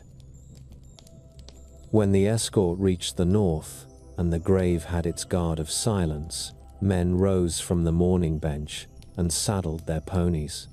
Ogedai would be raised in proper assembly. Tolui would hold the center until the rites were finished. Chagatai would speak harshly, as was his habit, and then keep faith. The sons of Yochi, Batu among them, would wait and watch to see what task the new Khan would assign them.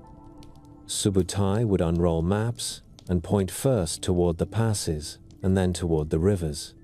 Yelu Chukai would bring out a set of figures and recommend a levy that would not break the fields and a law that would not drive merchants to bribery. In the west and in the south, there were rulers who thought the old order would return now that the first storm had passed. They had not grasped what had changed. The army moved again.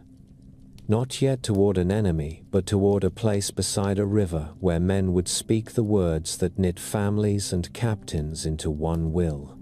In the circles of tents, elders told the young what they had seen. They spoke of the day of the Sablecoat in Togrul's camp. They spoke of a dawn raid, when the Merkit took a wife, and the answer came swift and sure. They spoke of Baljuna, and of Dalan Baljut, where they had lost and then learned. They spoke of Zhongdu, and of the Oxus, and of the Kalka River.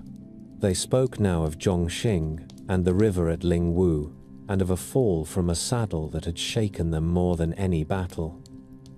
They did not give these tales the shape of a conclusion. They gave them the shape of the road that lay ahead. The death of Chinggis Khan did not leave a vacant sky. It left instructions, obligations, and men who had lived long enough under his will to know how the next steps should look. The tent of mourning stood, guards changed in silence, and messengers rode along the relay lines. From the Orkhon to the Oxus, and from the forests of the north to the border towns of the south, the word spread that a great assembly would be held to raise a new ruler. Those who had authority over thousands made their way in, along with princes of the house and envoys from allied tribes who wished to be seen near the fire when the decision was made. The Kurultai met in the late summer of the second year after his death. In the presence of elders, captains, and notables from many peoples, the sons of the founder took their places. Chagatai spoke with the force that had always been his, direct and sharp as a spear point. The sons of Jochi sat with their followers and watched the tone of the gathering. Tolui kept order as steward of the house. The choice had been prepared in private by their father, and in public by the way that each son had behaved across years of war. Ogadai's manner was open.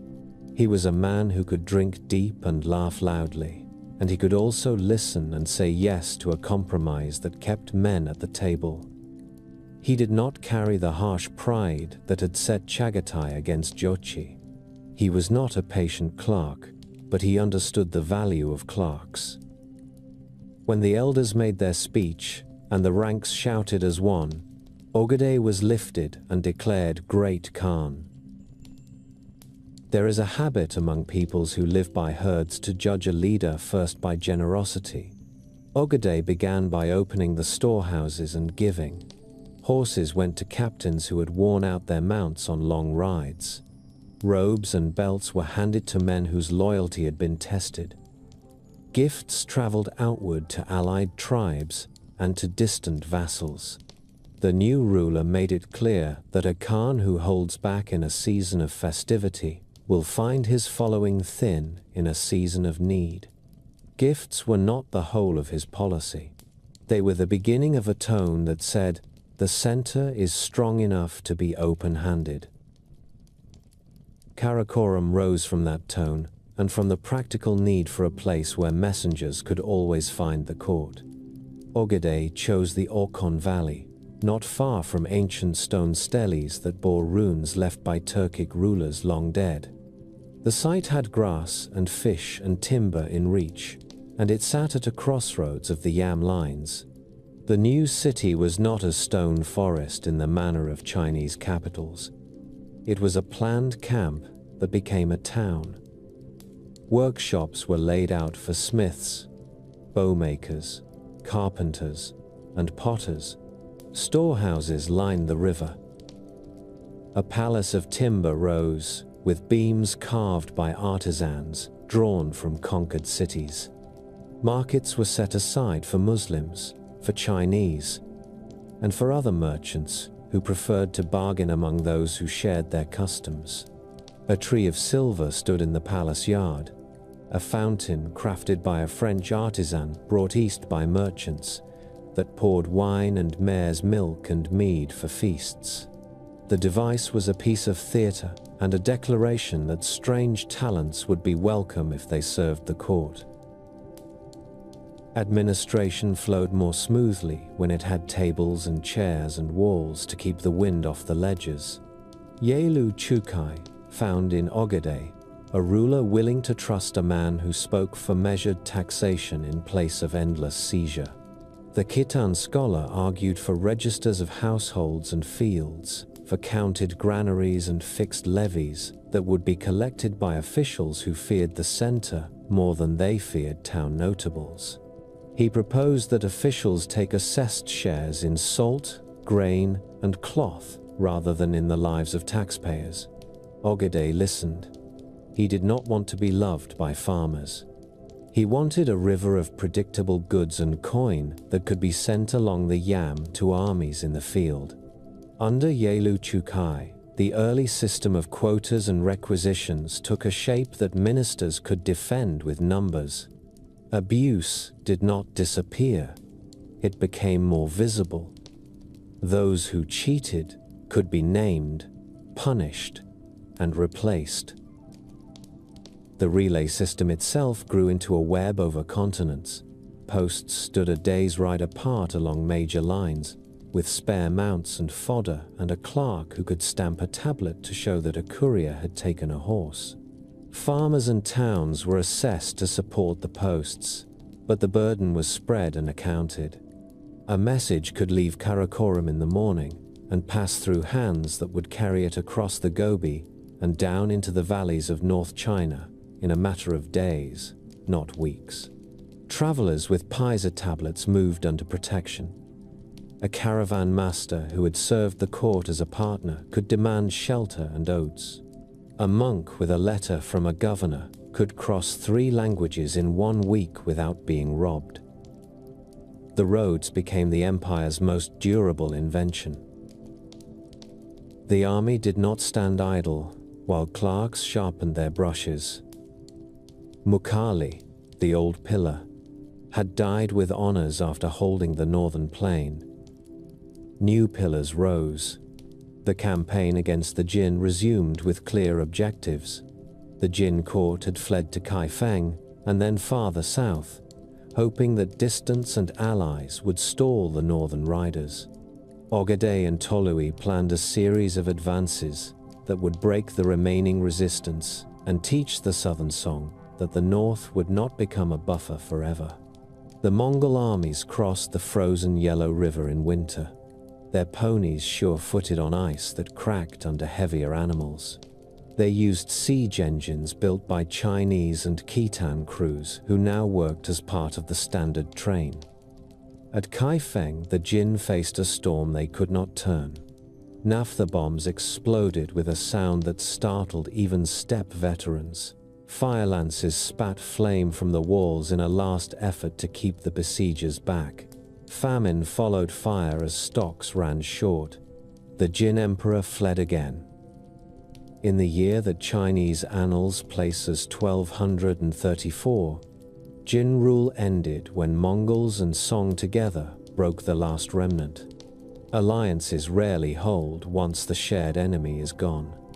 The Song soon learned that the new rulers of the north were not content to let the Huai River be a permanent border. Before the southern question could be settled, the west called. The lands assigned to the sons of Jochi remained a zone of opportunity and risk. Batu, son of Jochi, spoke for the line that had graze rights from the Irtish to the lower Volga. He was not the eldest in the family, but he had patience, a large following, and the rare talent for working with a man like Subutai without envy. Subutai had returned from the long eastern ride, with maps in his head of rivers and passes that led into the heart of Europe. Ogedei decided to strike in force to clear the Chipchak steppe, to punish the Cumans who had raided subject peoples, and to test the cities beyond the forests that had heard only rumors of men who could move an army for months without running out of mounts. The muster was enormous by the standards of the steppe. Princes of the house gathered with their tumans. Giyuk came as son of the great Khan. Mungke came as eldest son of Tolui. Kadan came from the house of Ogadai. Ordu came from the house of Jochi. The army moved in wings that could separate by 100 miles and still strike the same point on the same day. Subutai traced the line across the Ural foothills, through the Volga Bend, and into the forest belt beyond the open plain. Winter was chosen for the crossings of major rivers, because ice turned water into road, and because surprise lived under snow. The first blows fell on the Volga Bulgars and the cities of the lower Volga. Then the wings turned toward the west. Polovtsian riders were scattered. The Cumans ran and then formed, and then ran again. The princes of the Rus gathered in uneasy councils, proud men who found it hard to agree on anything, except that they disliked one another's claims. The Mongols did not wait for unity. They took town after town along the upper Volga and the Oka, tested walls with engines brought on sledges, and moved on when a place yielded at the first demand. The spring of 1241 found one wing in Poland and another in Hungary. Subutai sent a diversion under Baidar and Kadan through Lesser Poland to draw Western princes away from the main effort.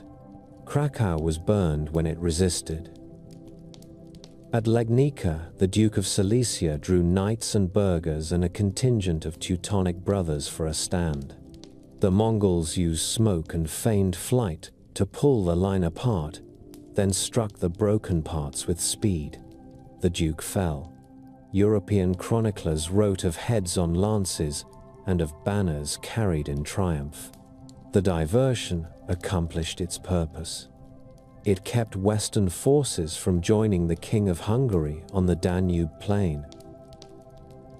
Batu and Subutai forced the Carpathians by more than one road and poured into the Hungarian heartland. The king, Bela, had tried to set his host in the security of a marshy island near the Sajo River, trusting that a single bridge could be held. The Mongols built two. Under cover of night, they carried timbers and rope, drove piles quietly into the mud, and made a crossing where scouts reported the river to be shallow. At dawn, they attacked the known bridge with noise and show, while Subutai sent a weight of horse across the hidden structures to fall on the Hungarian flank and rear. Arrows did their work, panic did the rest. The camp broke. The plain near a village later remembered as Mohi was thick with dead and with loot. The army did not stop. It hunted remnants across the country and then turned south to strike at Croatia and Dalmatia. European statesmen looked at maps and did not know how to speak of an invader who used winter as a friend and who built bridges in one night where locals needed a season. While Europe reeled, Ogadai died in Karakorum after a winter of heavy drinking and a fever that could not be turned. A great empire that had learned to move with the speed of a courier now learned the price of custom. The princes in the west were bound by the rule that a new great Khan must be chosen in assembly. Batu had no love for Gayuk and would not submit to him outside a proper Kurultai. Gayuk would not accept that Batu had acted only as a dutiful son of Jochi. Subutai argued for a winter campaign into the heart of Austria and beyond. The order came to withdraw. The army turned east. Chroniclers in Germany and Italy breathed relief and spoke of angels who had saved Christendom. The truth was more human and more Mongol. A law that held princes together required that the house come home to choose a head. Before the next head could be chosen, the empire continued to change shape. Tolui had died earlier after a ritual that offered his life to save Ogadai from a serious illness. His widow, Sorgatani Beki, took guardianship of her sons with a skill that impressed even men who did not wish to praise a woman. She secured for them tutors in languages and law, showed them how to respect clerics of many faiths, and taught them to let servants of talent do their work without fear. She did not attend councils as a figurehead. She managed alliances with care. When Giyuk was raised as Great Khan after a period of regency by his mother Toregin, it was Sorghutani who protected the interests of her sons without public quarrel. Giyuk ruled with a stiffness that offended Batu and alarmed some ministers. He died on patrol in the west, before he could force a settlement that might have broken the house. All the while, the administrative habits planted by Chinggis and refined by Ogadai kept the engine running. Darugachi wrote to Karakoram about tax shortfalls and floods. The yam ran despite war and despite quarrels among princes. Ortok merchants funded caravans with advances from the court and were paid back with shares of tolls. Craftsmen who had been gathered from Zhongdu and Kaifeng built engines in Samarkand and Bukhara, a cannon of ideas fired from every direction. Paper money was studied where it had taken root in the south. Gunpowder recipes moved with engineers and found their way into the notebooks of men who wrote in Syriac and in Arabic. A surgeon from Persia discussed cautery with a Chinese physician, and both observed that a saddle sore on a good pony was a greater problem to a campaign than any theory about humors. In North China, the war against the Song began in earnest. The Song Navy commanded great rivers and had shipyards that could turn out war junks in impressive numbers. The Mongols learned to fight on water by hiring pilots from subject peoples and by forcing surrendered shipwrights to train new crews. At one moment, a Song admiral named Yu Yunwen gained a striking victory on the Yangtze, with fire ships and a firm chain across the current. Mongol commanders took the lesson, rebuilt their rivercraft, and then used winter ice and low water to bring engines against river towns that had believed themselves safe. Within the house, the division of lands that had begun as appanages took on clearer shape. The Jochid realm in the western steppe matured into a khanate that Europeans would later call the Golden Horde. It turned fur, fish, and traffic along the Volga into wealth and directed raids and diplomacy toward the Black Sea and the Balkans. The Chagatai realm in Transoxiana held the trade routes between Samarkand and Kashgar and became a court where Turkic and Mongol customs interwove. The Toluid branch, anchored in Mongolia and in North China, held the seat at Karakoram and the main claim to the title of Great Khan. Lines that began as family allotments became borders where different balances of custom and law settled over time. The center still commanded, but it commanded through men who had their own interests and who learned to mask those interests in speeches about service to the house. Ogadai's reign thus drew two great lines on the map. One ran south through Jin territory into Songlands. The other ran west with Batu and Subutai across rivers and forests.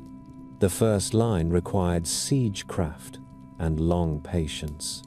The second required winter marches, bridges on piles, and a mind that could imagine striking 3 fortified towns in a single day by using wings that had not seen one another for a week.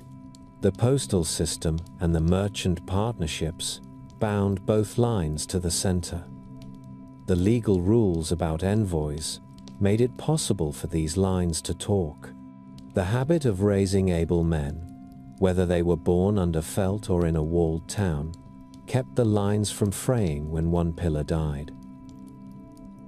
When men think of the age of Chinggis, they often see only gallop and fire.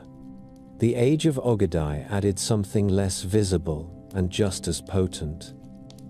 It added rhythm. Orders went out from Karakoram at dawn. Reports returned at dusk. Merchants planned their caravans for the seasons when grass would be richest near relay posts. Judges kept days for hearing disputes and for recording settlement. Captains trained new units through winter so that spring did not require teaching horses and men at once. A boy in the Keshig learned where to stand in a council, and when to speak, and when to hold his tongue. A girl married into the Ongud learned that she could send a message to the center with a clerk and expect an answer before the season turned. The men who sat by the fire at night and polished arrowheads spoke more often now of roads than of borders.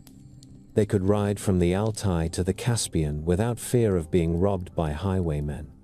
They could deliver a letter from Karakorum to Bukhara and expect a reply within a span that made planning possible. They could ask a Persian merchant for lamps and see them arrive in a month or two under armed guard. That is what empire feels like to those who live within it. It feels like a road that does not break. The voice that had named Ogadai as heir still carried in the counsels of his sons and nephews. Yet empire is not a garment that passes with a single gesture. It lives by constant decisions. After the death of Ogadai, a woman kept the center from tearing. Torigene, his principal wife, held the seals as regent, while a new Kurultai could be called. She used gifts and threats to collect support for her son. Giuk was lifted as Great Khan and took his place in the felt court at Karakorum. His reign was brief and taut. He pushed administrators and princes hard and drank as if he meant to race his own heart. He died while on the road toward the west, where he intended to chastise Batu of the house of Jochi. The center trembled again and then steadied under another woman. Ogul Kaimish kept the title of regent, but could not hold the loyalties that mattered. Facing her, and gathering strength without parade, stood a queen whose tact and learning impressed both allies and rivals. Sor Katani, widow of Tolui and mother of Monka, Kublai, Hulegu, and Arik Bokeh, educated her sons in languages and law, kept faith with clerics of many religions, and placed able tutors near each boy. When the Kurultai met in the year that Persian and Chinese chronicles both mark carefully, Monka was raised as Great Khan. He began with a purge of those who had abused the trust of the house. Men who had sold offices or shaken peasants with illegal levies were removed without ceremony. The line of Tolui had grasped the reins. Monka ruled with a steady gravity. He did not love wine as his uncle had. He loved lists, accurate reports, and commanders who could plan a season at a time. He kept Yelu Chukai's emphasis on registration and measured taxation. He promoted men who took bribes from no one. Then he opened 2 doors at once. One door faced the south toward the Song, who still held the richest basins of China. The other opened to the west, toward the remains of the Khwarazm world, toward the castles of the Nizari, who had once cut down viziers in crowded bazaars, and toward the cities of the Caliph on the Tigris. Hulegu, the third son of Tolui, received orders to move west with a great host. Engineers and sappers, siege masters and Persian accountants, Armenian laborers and Georgian carpenters, all marched under the horsehair standards. The castles of the Nizari fell one by one as stone-eaters gnawed at their foundations. At Alamut, their libraries were catalogued and some books preserved by secretaries who valued learning even in war. From there, the army moved to the Tigris. Baghdad had been a lighthouse for scholars and poets for centuries. It stood at a bend in the river with dikes and a population large enough to fill fields with grain and markets with cloth from many lands. Hulegu sent envoys to demand submission. The Caliph answered with confidence that grew from old prestige and not from the number of armored men he could put on a wall. The Mongol lines tightened. Stone throwers spoke day and night. On a winter day, the defenses cracked. the city was taken. The sack that followed was heavy even by the cruel arithmetic of that age. Historians who walked among the ruins in later years attempted to count the dead and could only say that the Tigris ran black with ink from broken libraries and red from the blood of the fallen. A new court rose in the west at Maraga and then at Tabriz. There Hulagu placed scholars under a roof with brass instruments. The astronomer Nasir al-Din al-Tusi built an observatory that brought Chinese star tables into conversation with Greek and Persian theories. A Mongol court had created a house where new knowledge could be made. Power answers power. In the north, the ruler of the western steppe had become a Muslim. Burke of the House of Jochi felt the fall of Baghdad as an affront and watched Hulagu with cold eyes. The friendship that had bound branches of the family bent. Berke found common cause with the Mamluks of Egypt, who had formed an army from freed slaves and turned them into masters of Cairo and of Syria. A year after Hulagu had cut the caliphate, a Mongol detachment remained in Syria to hold ground while the main army rebuilt in the east. The Mamluks marched under Qutuz and Baibars and met them at a spring called Ain Jalut. There, on a hot September day, the Mamluks used steppe tricks against steppe veterans. They feigned retreat, drew the enemy into open ground, and struck from cover with fresh cavalry and a dust storm of arrows. The Mongol commander Kitbuka fell. The spell of invincibility broke in the Levant. While Hulagu grappled with revolt and famine in Iran, Berke's riders crossed the Caucasus and fought Ilkhanid detachments along the Terek. Nephews and cousins killed one another for the first time on a large scale. The House of Chinggis had become more than a family. It had become states with interests that did not align. In the east, Monka pressed hard on the Song. He required grain, shipyards, and a sustained push along river lines. He gave to Kublai the northern theater and told Arik Bokeh to keep the heartland steady. The armies captured city after city along the Great River. Chinese engineers built floating bridges and mobile towers. When a defender sent fire ships down a current, staunchers and barges broke the attack. Monka himself took the field against Sichuan and died during the campaign, perhaps of disease, perhaps of exhaustion. His death released the tension that had held the house together. Kublai was proclaimed Great Khan in the north at Chengdu. Arik Bokeh was proclaimed in Karakoram with the support of many princes of the homeland. A civil war followed that carried messengers and lances across the spine of Asia. Kublai won by wearing his brother down through distance, supply, and the slow squeeze of politics. Arik Bokeh yielded and died a prisoner. Kublai set his capital at Khan Balik, the city of the Khan, present-day Beijing, and declared a new dynasty with a Chinese name. Yuan was written on seals and banners, and the court took on the burdens and privileges of Chinese emperors. Kublai was a different kind of ruler from his grandfather. He kept the decimal organization of the army and honored the tassels of horsehair that had marked his house since its earliest days. Yet he became a man who read memorials from Chinese scholars and replied in neat phrases.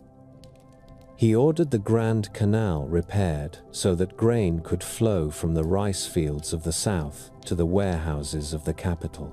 He printed paper money in volume and insisted that markets accept it, backing it with grain reserves and with tax receipts.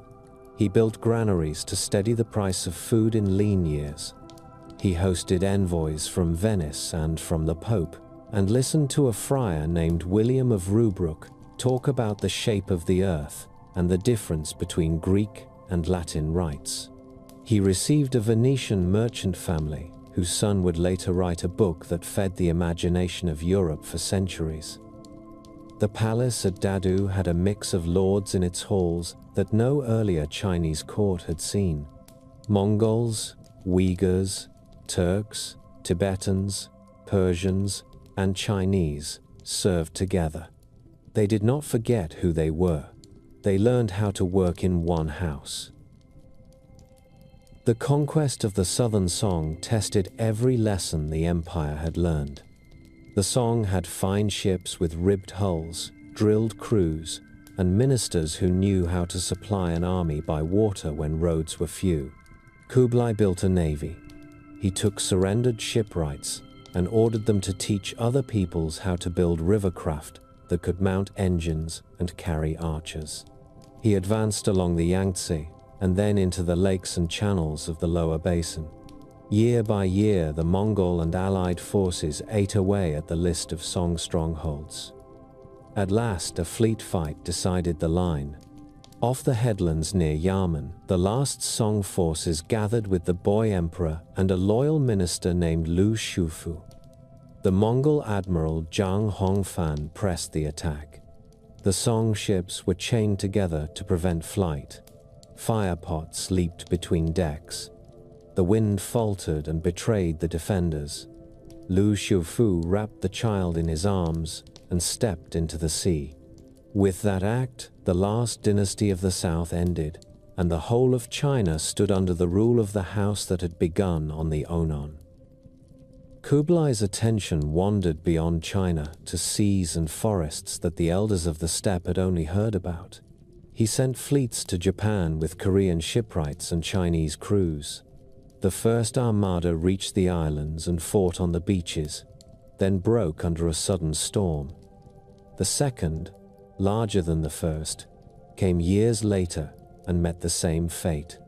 Japanese chroniclers called the storms divine winds. The truth that mattered to Kublai was plainer. Ships built in haste and filled with men who did not share a language had limits when a typhoon swept across a bay. He sent armies into the heat of Southeast Asia, to Pagan and to Champa, and to the rice fields of Dai Viet. In each case, he could take a capital and dictate terms. In each case, the jungle and monsoon and stubborn local will turn victories into negotiations and then into uneasy stalemates. No rider can gallop in a mangrove swamp. The empire learned that reach is not the same as grasp. While the Tuluid branch shaped China, the other branches found their own rhythms. The Golden Horde of the Jochid House set its capital at Sarai on the lower Volga. There, the Volga and Don formed a hinge between open country and wooded river lanes. The Horde managed the Russian principalities through charters that named a Grand Prince and gave him the right to collect tribute for the Khan. A prince traveled to Sarai to receive the patent, the Yalik, and returned with enough prestige to cow rivals. Some rulers, like Alexander Nevsky of Novgorod and Vladimir, learned to work within this order and to use it to keep their towns safe from neighbors. Caravans moved to and from the Black Sea with guard patrols. Trade in furs and wax and grain grew. Over time, the Horde's rulers embraced Islam, and mosques stood near the markets where Italian merchants kept warehouses. The Horde was a state of the steppe and of the river both. In Iran, the Ilkhanate dealt with wounds left by the fall of Baghdad and with famine and revolt. Under Abaka and then under Ghazan, the court adopted Islam and made a great effort to knit the country together. Rashid al-Din, a Jew by birth who had become a Muslim and a physician, rose to be vizier and wrote a vast history that sought to bring Chinese, Indian, Islamic, and Mongol strands into a single narrative. He sent for reports from governors and travelers across the empire to complete this universal history. The Ilkhanid Mint struck coins with new weights and designs, and tried and failed with a paper currency that lacked the administration to support it. The Maragheh Observatory drew star tables that influenced work from Damascus to Samarkand. Between these western states and Kublai's Yuan stood the realm of the Chagatai. There, princes balanced Turkic customs and the legal habits of the Mongol center. Kaidu, a grandson of Ogedei, refused to accept Kublai's supremacy and waged a long war across Central Asia that kept Rhodes in peril and taxed the strength of both courts. The conflict taught another lesson in the politics of distance. No single man could now command effortless obedience across the whole sweep of the lands that Chinggis had conquered. Each branch guarded its own capital and spoke of unity while measuring the interests of its own pastures and markets. Through all of this, the instruments built in the first generation did not fall idle. The Yam continued to move orders and reports between capitals. Envoys still carried Pisa tablets and expected that doors would open to them. Merchants maintained partnerships with governors and with princes, and supplied armies with flour, rope, and iron as they had in the days of the founder. The decimal organization of troops remained the skeleton on which campaigns were built. Law still protected the messenger and punished the man who stole a horse from a relay post. Clerics of many faiths continued to travel without fear of petty officials.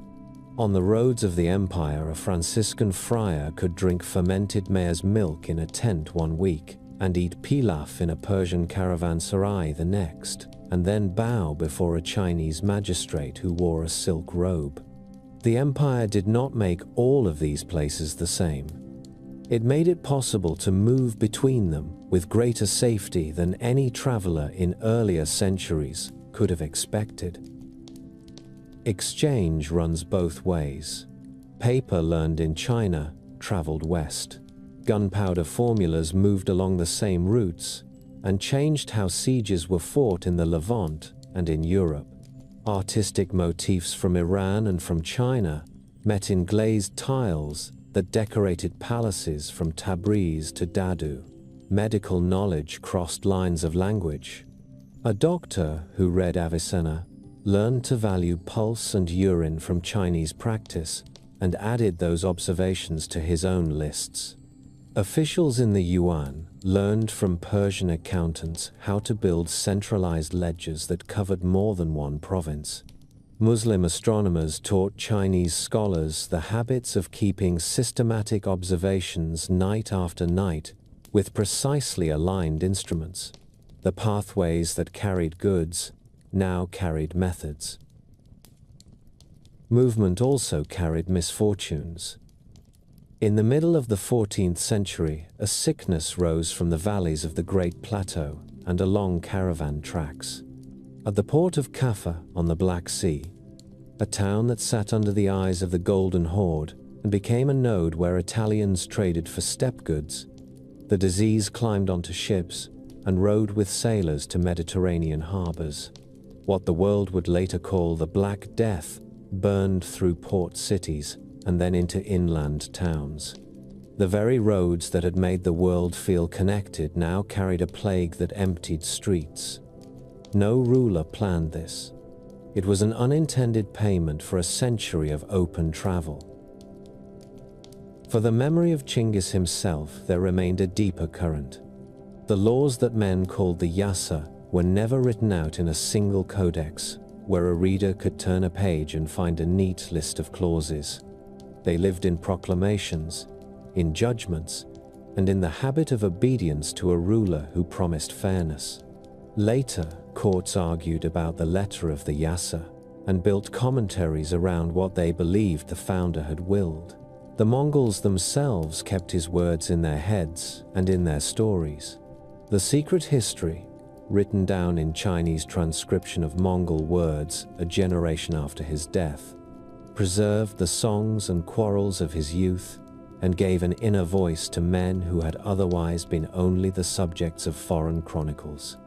Persian historians like Juvaini and Rashid al-Din set Mongol deeds within long arcs that began with Adam and with the rulers of Iran. Chinese memorials traced how a steppe court could become a dynasty and still remain unlike any that had ruled before it. To read across these witnesses is to hear argument. It is also to hear agreement about certain traits. The founder rewarded loyalty, punished betrayal, welcomed useful skill, and insisted that envoys be safe. The center of the empire drifted as generations passed. Karakoram's timbers weathered. Kanbalik drew power to itself as Yuan officials managed river transport and granaries with a ritual rhythm that suited the south. Sarai prospered on the Volga with its market quarter and its mosques. Tabriz sent goods to the Mediterranean with taxes collected by men who wore fur in winter and linen in summer. Each branch wore the Mongol coat in its own style. Yet a traveler moving between them knew that certain sights would be the same wherever he went. He would see the black tug banner of horsetails at a commander's tent. He would see a relay post with fresh horses and a clerk. He would see a man wearing a Pisa pass, a toll gate without paying. He would hear the words that forbid any harm to a messenger and that promise swift punishment if harm is done. That is what remained of the first intention of the boy beside the Onon. He had built not only an army, but a way to move power across space. In the steppe homeland, centuries later, elders still rode out to Burkhan Khaldun to give thanks for a life that had begun there. They did not build a stone over the hidden grave that the clan had guarded by silence. They carried his memory in rituals and in names. In towns far from that mountain, rulers of later dynasties pointed to lines of descent from the House of the Blue Wolf and the Fallow Doe to justify their own claims.